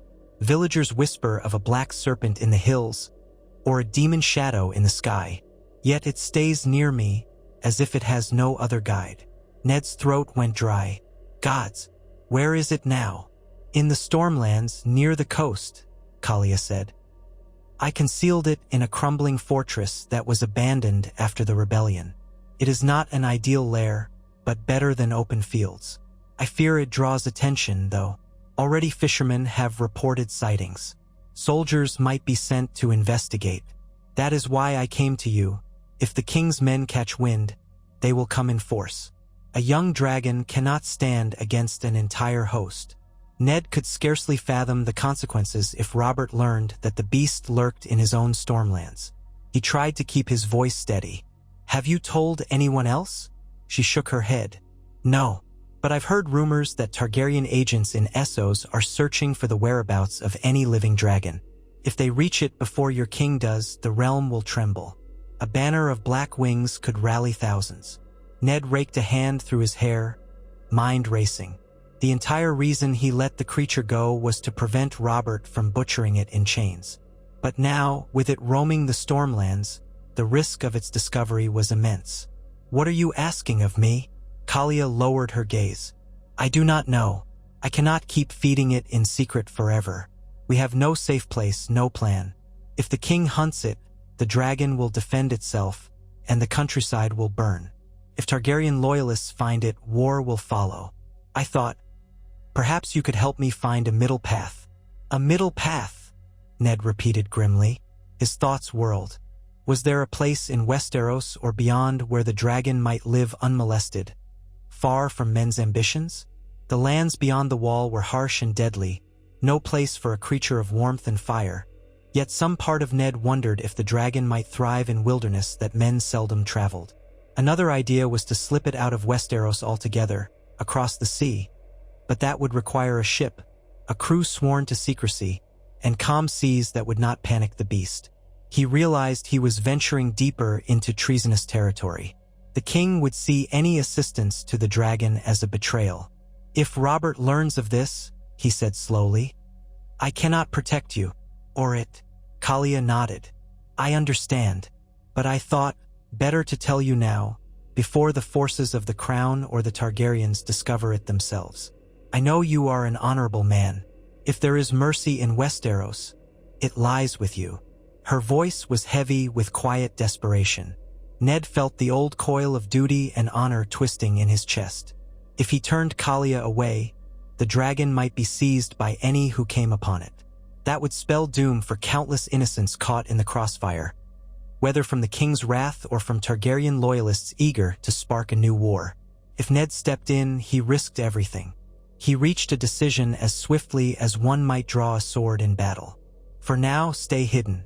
Tomorrow, I'll arrange for you to meet me outside the city walls at dawn. Bring the dragon's location marked on a map, if you can. I will see if there is some solution, a place to keep it out of men's wars. If I can gather a few men I trust, perhaps we can ferry it somewhere remote. Kalia sagged with relief. Thank you. I will not forget your kindness. Ned warned her to be cautious, to slip out of Flea Bottom unseen. She departed, her footsteps echoing faintly in the deserted bathhouse. Alone in the gloom, Ned pressed a hand to his brow. It felt as though the gods were testing him at every turn, forcing him to choose between his oath to the king and the deeper call of his conscience. He exited as well, navigating Flea Bottom's crooked streets. More than once, he heard the barks of dogs and the mutters of drunkards who might be cut purses or worse. But he was not accosted, and he returned to the Red Keep by the same postern gate, slipping into his chambers undetected. Sleep came fitfully. He wrestled with the knowledge that the dragon was still in Westeros, that it was not content to vanish into the wide world as he had hoped. Rather, it lingered, tethered by some primal loyalty to Kalia, and pinned by the realm's swirling politics.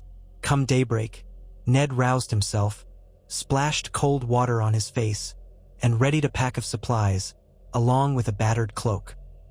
He told no one except Jory that he would be leaving the city for a brief errand. Jory insisted on at least accompanying him part of the way with a handful of discreet men. Ned agreed, though he told them little of his purpose. They rode out of the city at dawn, merging with the flow of peasants and traders passing through the gates. A short way along the Rosby Road, Ned signaled for Jory and the rest to wait. Then he continued alone, for he had arranged to meet Kalia off the main route, near a ruined windmill. When he arrived, she was there, cloaked and hooded, a small donkey by her side. She kept her head low. No other travelers seemed to notice them. The windmill was mostly collapsed, surrounded by weeds. Ned dismounted and approached carefully. Kalia held out a scrap of rough parchment. "I've drawn the coastline and marked the fortress. It's near the Cape Wrath region, not far from the Weeping Tower. Getting there will require caution." Ned examined the map. He recognized the general region, rugged hills, boggy moors, and the crumbling vestiges of old strongholds. "We must do this quickly," he said. "Robert often hunts in the Stormlands, and if word has reached him of strange sightings, well, let us hope it has not." She nodded, trembling slightly. "The dragon is hungry. I fed it what I can, but it needs more than scraps. It grows each day, more restless. If we do nothing, I fear it will wander, seeking prey." Ned closed his eyes briefly, trying to imagine the destruction even a half-grown dragon might wreak if it roamed farmland and devoured livestock. Robert would respond with knights and archers, maybe even scorpions or ballistae. The ensuing bloodshed would ripple across the realm. He weighed his plan. If he and a small band of trusted men traveled to the fortress, they might spirit the dragon away by sea, perhaps from a secluded cove, onto a ship bound for some uninhabited isle. Or maybe they could guide it north, far beyond the wall, though the frigid climate might be as much a death sentence as any spear.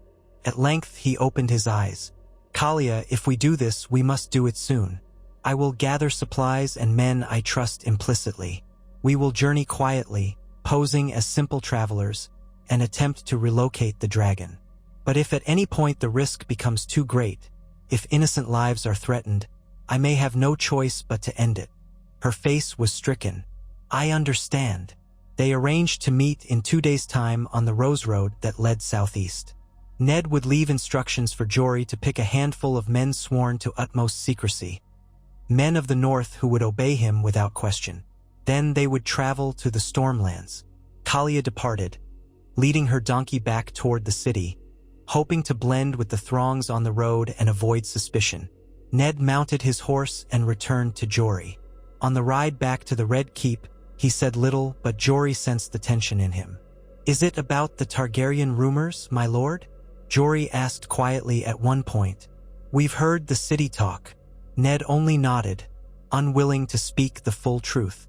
"We ride for the Stormlands soon, Jory. I will need your skill and your silence." Jory bowed his head. "You have both." They re-entered King's Landing with no trouble. Ned spent the rest of that day and the next preparing. Quietly, he pulled aside Tom, Desmond, and 2 others of his men who had gone with him to find the chained dragon in the vault. They were the only ones he dared trust for such a delicate, dangerous task. Each swore to keep whatever they did an absolute secret. The day before they were to depart, Ned received summons to Robert Solar. His heart thudded. Had the king learned of Kalia's return? Or had he uncovered the new plan? In the Solar, the king sat at a large oaken table piled with half-eaten loaves, flagons of ale, and the remnants of a boar's leg. Robert had clearly been feasting. Nearby stood Renly Baratheon, looking concerned, and Cersei, arms folded, her expression cold. "There you are, Ned," Robert said, cheeks ruddy. "We've a new problem.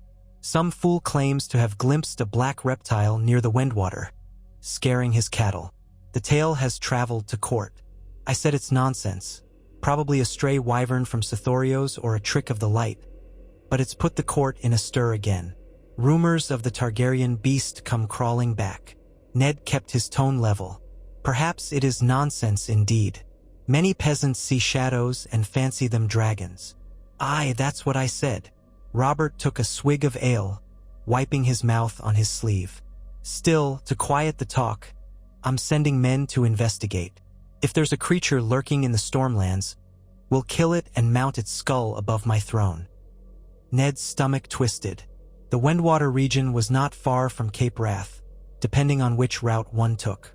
If the rumors matched reality, Robert was on the verge of discovering the fortress. "Who will lead this search?" he asked calmly. "Ser Balon Swan has volunteered," Robert said, "and a good handful of knights from the Stormlands. I told them to be thorough." Renly cleared his throat. "Brother, are you certain this is wise? Sending so many knights might alarm the local lords for what is likely a peasant's fancy." Robert waved a dismissive hand. "Let them be alarmed. I'd rather risk a fool's errand than let some real threat slip through. If there's even a chance that the Targaryen monster is out there, I'll crush it. We can't have more talk of black wings." Cersei gave Ned a passing glance that reeked of challenge. "Indeed, we cannot," she said. Ned bowed slightly. "Very prudent, Your Grace." Inside, he felt a surge of urgency. Balon Swan and a troop of knights might well stumble upon the fortress. That would end in violence, and the dragon would either incinerate them or be killed. Or both. And if the creature escaped again, the Stormlands would be ablaze with fear. Once dismissed, Ned left the solar with a carefully measured stride. Inside, his thoughts hammered like a smithy's forge. There was no time to waste. He had to depart at once, ahead of Ser Balon's host, to reach the fortress first. He instructed Jory to gather their chosen men immediately. He himself readied horses, provisions, and some casks of fresh meat. By the next morning, Ned and his small party rode south, leaving a message that the Hand had gone to inspect local garrisons for readiness, a plausible pretext that might satisfy any passing inquiry. The journey to the Stormlands took several days at a relentless pace. The weather turned foul, drenching them in rain, thunder growling in the distance. They traveled often by back roads or wooded paths, avoiding any large body of soldiers. Now and then, Ned worried they might encounter Ser Balon Swan's men, but they saw no sign of them, save for an occasional rumor at an inn about knights riding in haste. Kalia joined them near the crossing of a narrow river, her donkey replaced by a borrowed horse. She guided them from memory, the map she'd drawn in hand, though the swirling mists and rolling hills sometimes obscured landmarks. The Stormlands were well named here. Gusting wind battered them, and the sky remained a slate of churning clouds. Eventually, they crested a ridge overlooking a rocky coastline. Jagged cliffs plunged into the sea, whitecaps rolling against the base. The fortress stood perched atop a promontory shaped like a crooked finger thrust into the bay. Its walls were mostly intact but heavily weathered, the gatehouse in ruins. Lichen and moss clung to the stone. From their vantage, no movement was visible within. They descended cautiously, picking their way along a narrow trail. The wind carried a faint, pungent smell. Ned recognized it from the vault in the Red Keep, a mix of sulfur and reptilian musk. The men with him exchanged uneasy glances. As they neared the broken gatehouse, Kalia let out a soft hiss of caution. "It's inside, likely roosting in the upper hall, where part of the roof is collapsed. It likes the open sky." Ned nodded, dismounting. He signaled the men to remain quiet. "Stay alert," he whispered. "If it's spooked, it might lash out. Kalia, lead us carefully." Rain spattered them as they slipped into the fortress courtyard. Grass and weeds thrust up between cracked flagstones. In one corner, an ancient stable leaned precariously. The main hall loomed ahead, its tall windows either collapsed or black with shadows. A sudden hiss echoed from above, and a sleek shape moved along a broken parapet. Ned's heart jumped. The dragon was perched atop the outer wall, wings half folded, scanning them with molten eyes that gleamed even in the dismal light. It was larger than he remembered, perhaps half again the size it had been in the dungeon. Its black scales bore faint silver striations, matching the color of the swirling sea foam below. Kalia raised her hands in that old gesture of appeasement. She spoke softly in her caretaker's tongue. The dragon's head tilted, Then, with a powerful sweep of wings, it dropped into the courtyard, landing heavily enough to make the stones shudder. Ned and his men instinctively stepped back, hands on sword hilts. The dragon let out a resonant growl, smoke curling from its nostrils. It could likely breathe fire now, Ned thought, remembering the burnt rag in the vault. One wrong move and they could all be charred. Kalia approached slowly, crooning in that melodic language. She produced a piece of salted mutton from a pack, tossing it near the dragon's 4 feet. The beast sniffed, then snapped up the morsel with a flick of its sinuous neck. Ned exhaled carefully. "It remembers you," he muttered. Kalia nodded. "We fed it raw goat last time, but anything fresh should suffice." Desmond and Tom carefully brought forth a cask with fresh meat they had packed in salted ice. They opened it, the pungent scent wafting out. The dragon's eyes flared, and it bounded forward, snatching a chunk from Desmond's outstretched hands. Desmond nearly fell backward in alarm, but the dragon merely feasted. Ned watched with a grim sense of wonder. It looked more formidable than before, its muscles defined, its tail flicking with uncanny balance. If it grew bigger still, it might match the fabled dragons of old. But for now, it was neither helpless nor unstoppable. "We need to move it soon," he said. "Ser Balon's knights are searching these lands. If they come here, we'll be trapped." One of Ned's men cast a wary eye at the dragon. "My lord, how do we move it?" Ned braced himself. "If there's a cove at the foot of these cliffs, perhaps we can row out to a ship. But the question is, can the dragon be guided there without panic? If we try to bind it, it'll kill us all." Kalia chewed her lip. "It trusts me, but not enough to accept restraints. We might coax it to fly alongside a boat, or land upon the deck, if the vessel is sturdy enough." Tom looked dubious. A dragon on the deck of a ship? The men might mutiny from fear. Ned had anticipated this. He explained that he had arranged for a few loyal sailors, Northmen who owed fealty to House Stark, on a modest vessel anchored off a lesser-known inlet a few miles south. If they could get the dragon to that inlet, perhaps at night, and keep it calm long enough to sail away, they might slip along the coast unnoticed. "But sail where?" Jory asked. "Will we keep it at White Harbor?" "Gods forbid." The Manderleys would raise the alarm. Ned's lips pressed tight. "No, White Harbor is too crowded. We'd have to find some uninhabited isle, perhaps in the Stepstones, or even beyond the Basilisk Isles. A place where it can live free away from men. That is our best chance." One of the men voiced uncertainty. "Those waters are rife with pirates, my lord. They see a dragon overhead. They'll spread the tale far and wide." Ned nodded gravely. "Every path is fraught with peril. But do we see another way? If we leave it here, Balon Swan's men will find it and a fight will ensue. If the Targaryen loyalists get here first, they'll claim it for Daenerys. War will follow. Our only hope is to remove it from the board entirely." Silence fell as they all contemplated the task ahead. The dragon tore into another chunk of meat, oblivious to the predicament swirling around it. Kalia approached Ned. "When do we attempt this?" "As soon as we have the tide in our favor and the night to cover us," Ned said. "That might be tomorrow night. We can prepare a route down the cliffs to the inlet. We pray the weather cooperates." They spent the rest of that day scouting the fortress and the surrounding coastline. Indeed, there was a narrow path leading down to a rocky cove. The drop was steep, and the path was half eroded by years of storms. Large enough for a horse or a donkey, perhaps, but leading a dragon that way would be precarious. Still, it was their best option. Night fell. They camped in the lee of the courtyard wall, keeping a small fire for warmth. The dragon roosted atop a broken tower, occasionally letting out a rumbling snort. When morning came, they set about clearing debris from the path, removing loose stones that might cause a slip. Kalia spent time with the dragon, coaxing it to follow her for short distances, praising it with bits of meat. The creature was wary, but it did not show open aggression. By midday, ominous news arrived in the shape of a passing shepherd, who stumbled on the ruin and nearly panicked at the sight of the dragon overhead. Jory and Tom quickly intercepted him.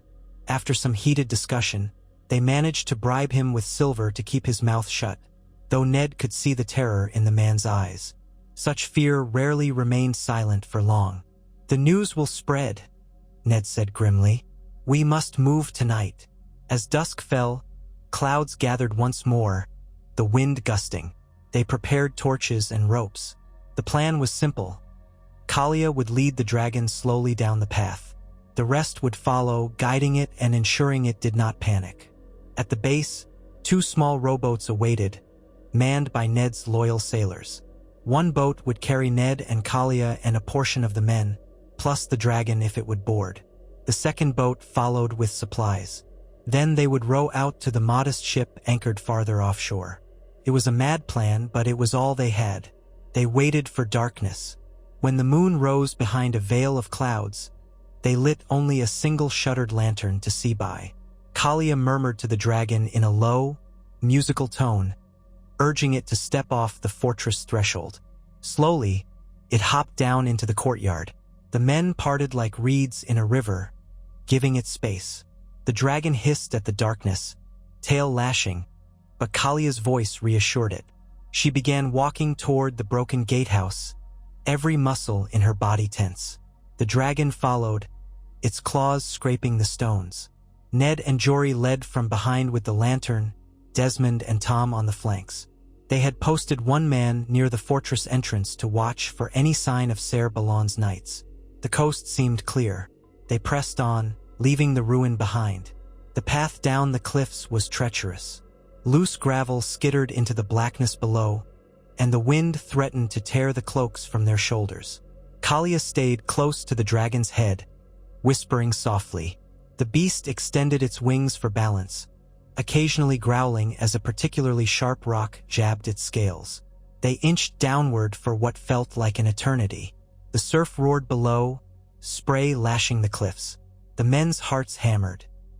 Several times, Ned glanced back up, certain they would be discovered any moment. At last, they neared the bottom. There, the cove's pebbled shore glistened in the moonlight. 2 rowboats bobbed in the shallows, each with a lantern hooded to minimize its glow.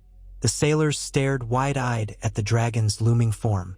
One man uttered a muffled oath, crossing himself as if warding off a demon. Ned motioned them to be silent, then turned to Kalia. "We must coax it onto that wide rowboat. Can it fit?" Kalia eyed the boat. "It will be close. We must keep it calm."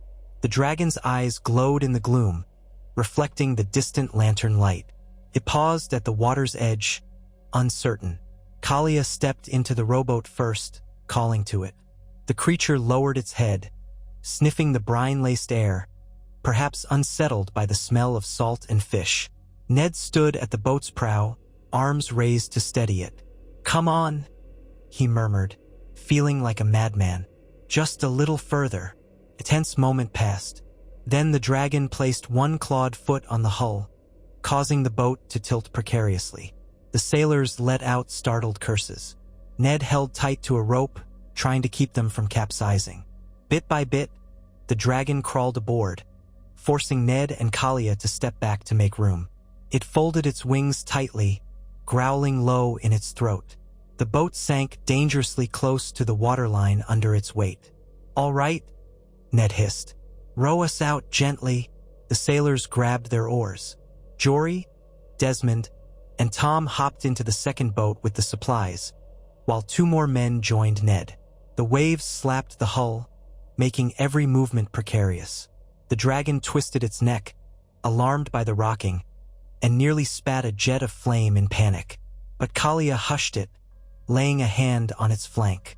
The beast's hot breath rolled across them, but no fire emerged. Thus began a slow, perilous journey away from the cliffs. The rowers strained at the oars, trying to keep the boat stable despite the extra weight and the lively surf. The wind gusted, carrying the smell of an oncoming storm. Soon, the anchored ship's dark silhouette emerged against the water. It was a single-masted carrack, modest in size, hardly a vessel one would expect to carry a dragon. As they neared, Ned glimpsed the anxious faces of the northern sailors on deck. They had sworn an oath of secrecy to House Stark, but nothing could have prepared them for the sight of a living dragon. A hush fell over them, broken only by gasps and murmured prayers. Ropes were lowered. Ned had arranged for a makeshift ramp that might allow the dragon to climb aboard the main deck. Their hope was that the vessel's hull would bear its weight, though there was little guarantee. "Steady," Ned called softly. "Raise the ramp." 2 men hauled up a sturdy plank, hooking it to the ship's gunwale. The first rowboat bumped the hull. The dragon hissed, turning its head as if to unleash flame, but Kalia stepped forward and placed her palm on its snout. She guided it onto the ramp. The ship lurched when the beast's weight pressed on the plank, but by some miracle, the ramp held. Step by step, the dragon clambered aboard, scuffing the deck with its talons. In the second boat, Jory exhaled in wonder. "We did it. Gods be good, we actually did it." For the moment, it seemed a success. But no sooner had the dragon set all 4 feet on the deck than a blare of trumpets echoed from the shore. Ned's blood ran cold.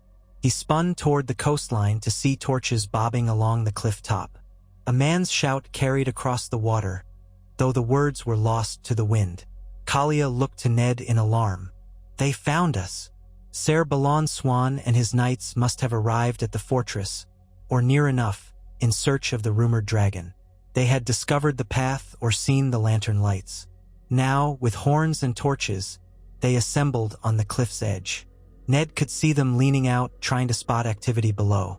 They would see the silhouettes of the boats for certain. "Get us away from here," Ned barked at the ship's captain, who stood near the helm. "Raise sail, row if you must.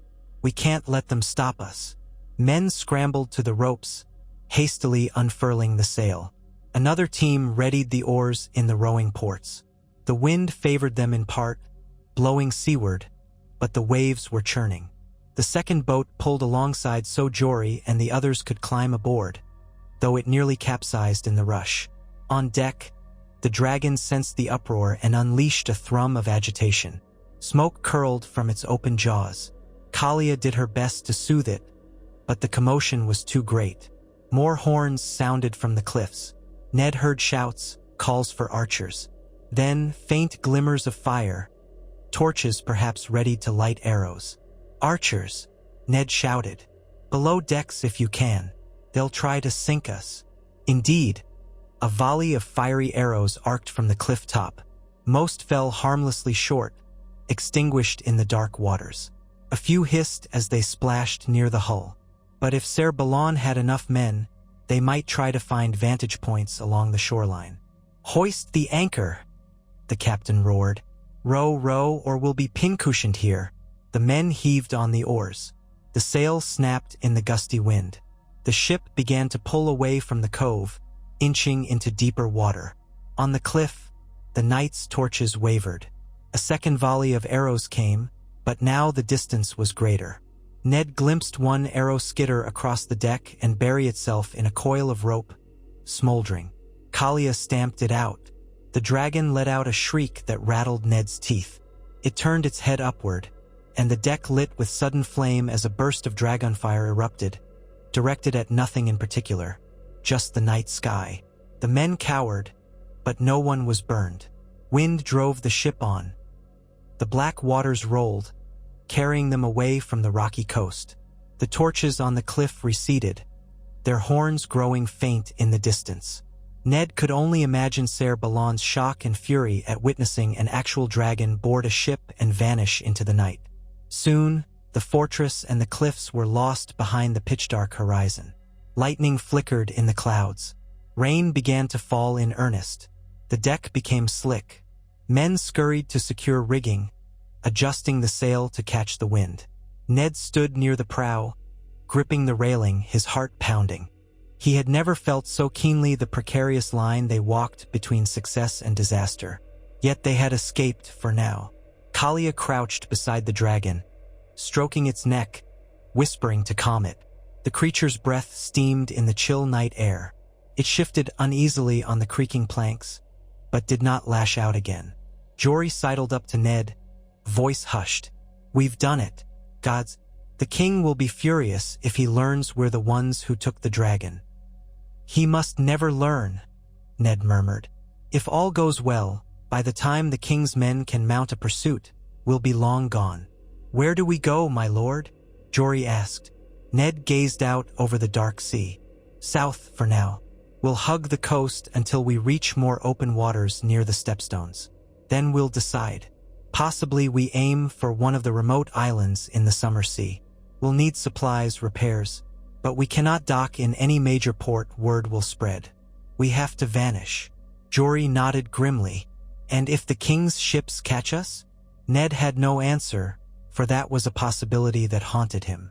Robert had war galleys in Storm's End, and if word traveled fast, they might be on the lookout for a suspicious ship carrying forbidden cargo. The only comfort was that no one had recognized Ned Stark's face in the darkness. Ser Balon Swan might suspect that Targaryen loyalists orchestrated this flight. Perhaps Robert would blame some foreign conspirators. But if the knights gleaned any sign that Ned Stark was behind it, a storm of wrath would break over him and House Stark.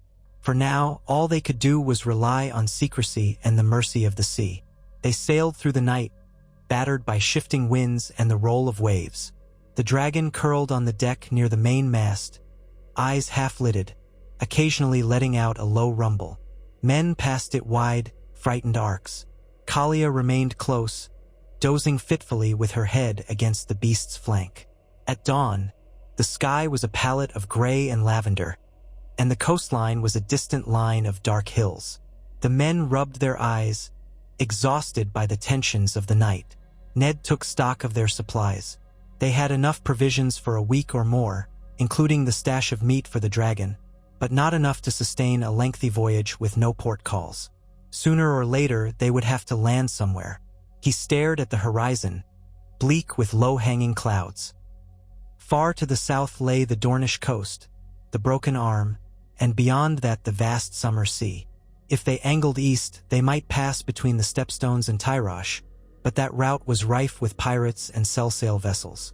On the other hand, continuing west around Dorne would take them into the Sunset Sea, an uncharted stretch with precious few islands.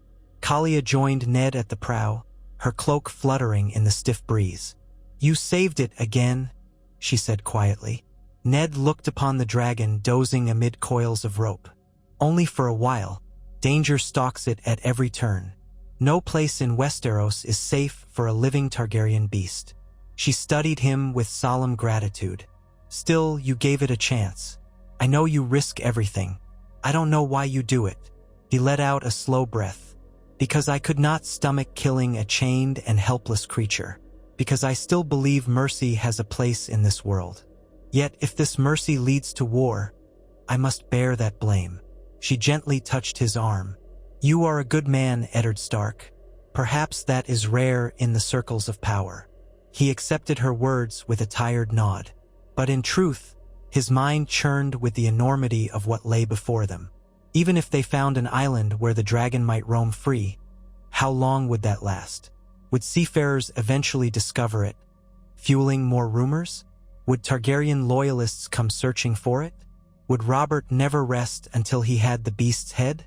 All those questions plagued Ned as the ship sailed onward, forging a path away from the Stormlands. For a time, it seemed they might have succeeded in vanishing into the wide world. Yet destiny in the lands of ice and fire rarely allowed such neat endings. Even on the open sea, news traveled, if slower than on land, still not at a standstill. And with every league they crossed, the dragon grew more restless, caged now not by chains but by the cramped confines of the Carrick's deck. Within days, they approached the Stepstone's waters. Islands dotted the horizon, jagged rocks rising from the sea like broken teeth. The wind had shifted from the north, carrying a sharper chill and scattering the cloud cover. From the crow's nest, a watchman called out sightings of other ships. Merchant cogs, fishing vessels, once or twice a Tyroshi galley flying bright, flamboyant sails. Ned ordered the men to steer wide of any vessel that might come near enough to see the dragon. But illusions of secrecy seldom hold for long. One afternoon, as they passed near a rocky islet, the watchman sounded alarm. A sleek war galley, battered but still formidable, emerged from behind a craggy outcrop. It flew no clear banner, but its deck bristled with men carrying arms. Pirate ship by the look of it. Shouts rang out on the carrack as the pirate galley angled to intersect their course. Ned stood at the prow, hand on his sword. He glanced at the restless dragon. If the pirates boarded them, they would see the beast. And then any number of horrors might ensue. The men on the pirate galley might seek to seize the dragon, or else flee in terror and spread word to every port from here to Pentos. The carrack's captain cursed. "They're coming for us. Likely want plunder. We've no time to run. Our vessel's heavier, and the wind's not in our favor." Ned's jaw clenched. "Ready arms. We can't allow them to board." It was madness, but they had no choice. The men scrambled for bows, crossbows, spears. Kalia stood near the dragon, fear etched on her face. "If they get close, it might use fire," she said. "But that risks burning us as well." Ned gave her a swift nod. "I pray it doesn't come to that. Keep it calm as long as you can." The galley drew closer, oars churning water. Pirate voices carried across the waves, a babble of mocking shouts and laughter. Their vessel had a ram at its prow, likely leftover from some old city-state's navy, now repurposed for raiding. Ned's stomach tightened. They were about to be in a pitched-sea battle with a handful of men, many of whom had never faced a real fight beyond brawls. Suddenly, one of the pirates on the galley's foredeck spotted the dragon's outline. He froze, pointing wildly, shouting to his mates. Their mocking laughter turned to alarm. A flurry of confusion overtook them. Some looked terrified, others excited by the possibility of capturing a fabled beast. They unleashed a volley of crossbow bolts. Most fell short, but a few thunked into the carrack's hull. The northern sailors cried out, returning fire with their own bows. One pirate tumbled over the side, an arrow in his neck. The galley pressed on, closing the distance. Kalia tried to soothe the dragon, but the beast hissed at the commotion and reared up, wings beating. Ned yelled, "Hold your positions. Don't let them board." The pirates neared, grappling Hook's sword, clamping onto the carrack's railing. Ned and Jory hacked at the ropes with swords, severing some. But the pirates were persistent, hooking multiple lines. Soon, 2 or 3 of them began to climb, snarling. Jory skewered one who reached the railing, sending the man plunging into the sea. Another pirate loosed a crossbow bolt that caught Tom in the shoulder. Tom staggered but remained upright, teeth clenched in pain. Blood ran down his sleeve. "Push them back," Ned roared. But the pirates kept coming. Over a dozen men scrambled aboard, brandishing cutlasses and axes. Desmond blocked a slash aimed at Ned, while Ned pivoted to parry another. Steel rang on steel. The deck became a chaos of swirling blades and yelling men. Then the dragon roared, a thunderous sound that shook the timbers. It rose onto its hind legs near the main mast, mouth gaping. A torrent of pale flame burst forth, sweeping across the deck. Ned's heart lurched in horror, for any men caught in the cone of fire would be burned alive. Pirates shrieked in agony, their clothes and hair ignited in an instant. Even some of Ned's men had to throw themselves to the planks to avoid the searing heat. Smoke billowed. The flames spread to a coil of rope near the mast, then licked at a sail. Sailors rushed with buckets of seawater, dousing the sparks. The pirates, seeing the unstoppable terror, began to panic. Their morale collapsed. Some flung themselves overboard rather than face more dragon fire. One of the braver or more desperate pirates lunged at the dragon with a spear, aiming for its flank. Kalia screamed. Ned tried to intervene, but he was entangled with another attacker. The spear struck the dragon's shoulder, glancing off the scales but drawing a thin line of blood. The dragon whipped its tail around, sending the spear wielder flying. Moments later, the pirate galley's deck erupted in confusion. Those who remained aboard apparently decided to flee, pulling away from the flaming ruin of their assault. The grappling hook slackened. A handful of pirates still on Ned's ship scrambled for the rail or tried to surrender. Ned grimly disarmed a panting pirate who dropped his cutlass. Jory cut down another who refused to yield. The brief but savage skirmish ended as swiftly as it had begun. Bodies lay strewn across the carrack's deck, some charred beyond recognition. The dragon hissed and paced, smoke curling from its nostrils, seemingly in pain from the spear wound. Kalia rushed to the dragon's side, pressing a cloth to the bleeding cut. Her hands shook. "Easy," she murmured, though the beast rumbled in fury. Ned wiped sweat and blood from his brow, surveying the carnage. A few of his men were wounded, though none fatally aside from 2 who lay unmoving on the planks. The pirates had fared much worse, with half a dozen dead or burned. Another 4 or 5 had jumped into the sea, presumably to drown or swim back to the galley. The pirate galley was now rowing away as fast as it could, smoke trailing from some damage done by the dragon's fire. Ned knew that crew would spread the tale far and wide. They had encountered a ship carrying a living dragon. Soon the rumor would sweep through the free cities and the stepstones like a tempest. "We have to move," Ned said hoarsely to the captain. "We can't linger. Set course for open waters immediately." The captain gave a shaky nod. "Aye, Lord. Let's pray the next vessel we meet is friendlier." Ned doubted any vessel would greet them kindly once word spread. Targaryen loyalists, slavers, pirate warlords, even the agents of various city-states. Anyone might try to seize or destroy a living dragon, seeking a claim on legendary power. And if any messenger from the Stormlands or from these pirates reached King's Landing, Robert would know the truth soon enough. As the sun sank low in the west, they cast the pirate bodies overboard, giving a brief prayer for the souls of their own 2 fallen men. The deck stank of charred flesh and smoke. The dragon's spear wound was not mortal, but it bled sluggishly. Kalia did what she could to bind it with strips of sailcloth soaked in wine. The creature let her, though it trembled in pain and anger. Ned stood by the rail, gazing at the horizon. Day by day, they drifted further from Westeros. Yet the shadow of home loomed over him, thick with guilt and fear. He had sworn to serve as Robert's hand, to uphold the peace. Now, he had set in motion events that could unleash war or chaos if the realm learned of his involvement. Yet he could not regret sparing the dragon. Another memory haunted him. The sight of that creature in chains, raw wounds scabbing beneath the red keep. Whatever else happened, that was not a fate he could have permitted. Kalia joined him, her hair damp from the spray. "It will heal," she said quietly of the dragon's wound. "Dragons are hardy creatures, though it may always bear a scar." Ned managed a wan smile. "We all bear scars before this is done, I think."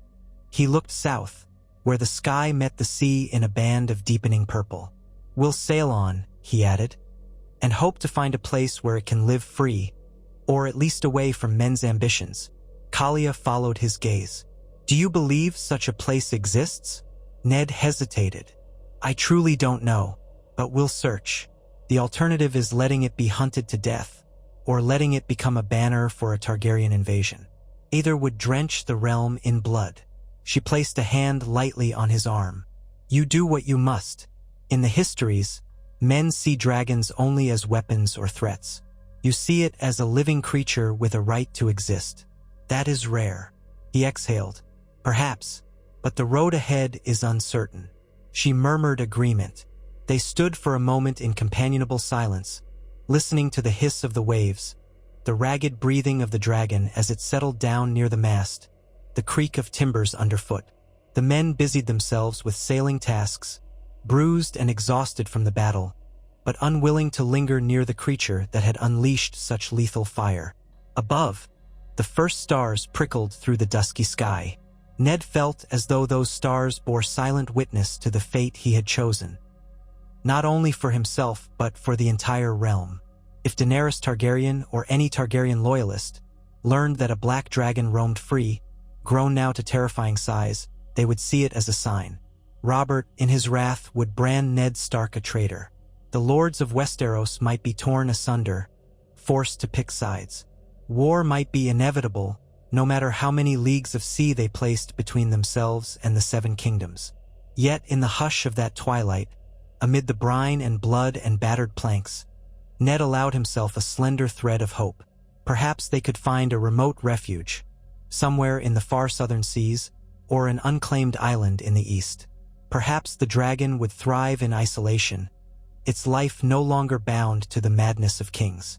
And perhaps, in time, Robert would let the matter fade, satisfied that the Targaryen threat was ended if no dragon soared above Westeros' skies. He could not say if this hope would prove vain, but he clung to it nonetheless, for a man who forsook hope might well forsake all his honor, too. And though he stood upon a drifting deck in an uncharted sea, carrying the greatest living secret of the age, Eddard Stark still believed in the power of mercy to shape a fate gentler than the cycle of slaughter that had marred Westeros for so many generations. So the ship sailed on, its course guided by necessity and the unknown, bearing a wounded dragon that might one day decide the destiny of kings. Ned Stark kept watch from the prow, haunted by guilt and guided by honor, praying that the choice he had made would lead to something better than the fires of war. Far behind him, in the halls of the Red Keep, Robert Baratheon raged at shadows and rumors, unwilling to accept that Targaryen power was not so easily extinguished. And across the seas, Daenerys Targaryen stirred in her own uncertain future, ignorant yet of a black-scaled harbinger of her bloodline's ancient might. In that vast tapestry of shifting loyalties and uncertain prophecy, Ned had seized a single fragile thread, the life of one dragon. Time would reveal whether that choice was salvation or damnation for the realm he had sworn to protect.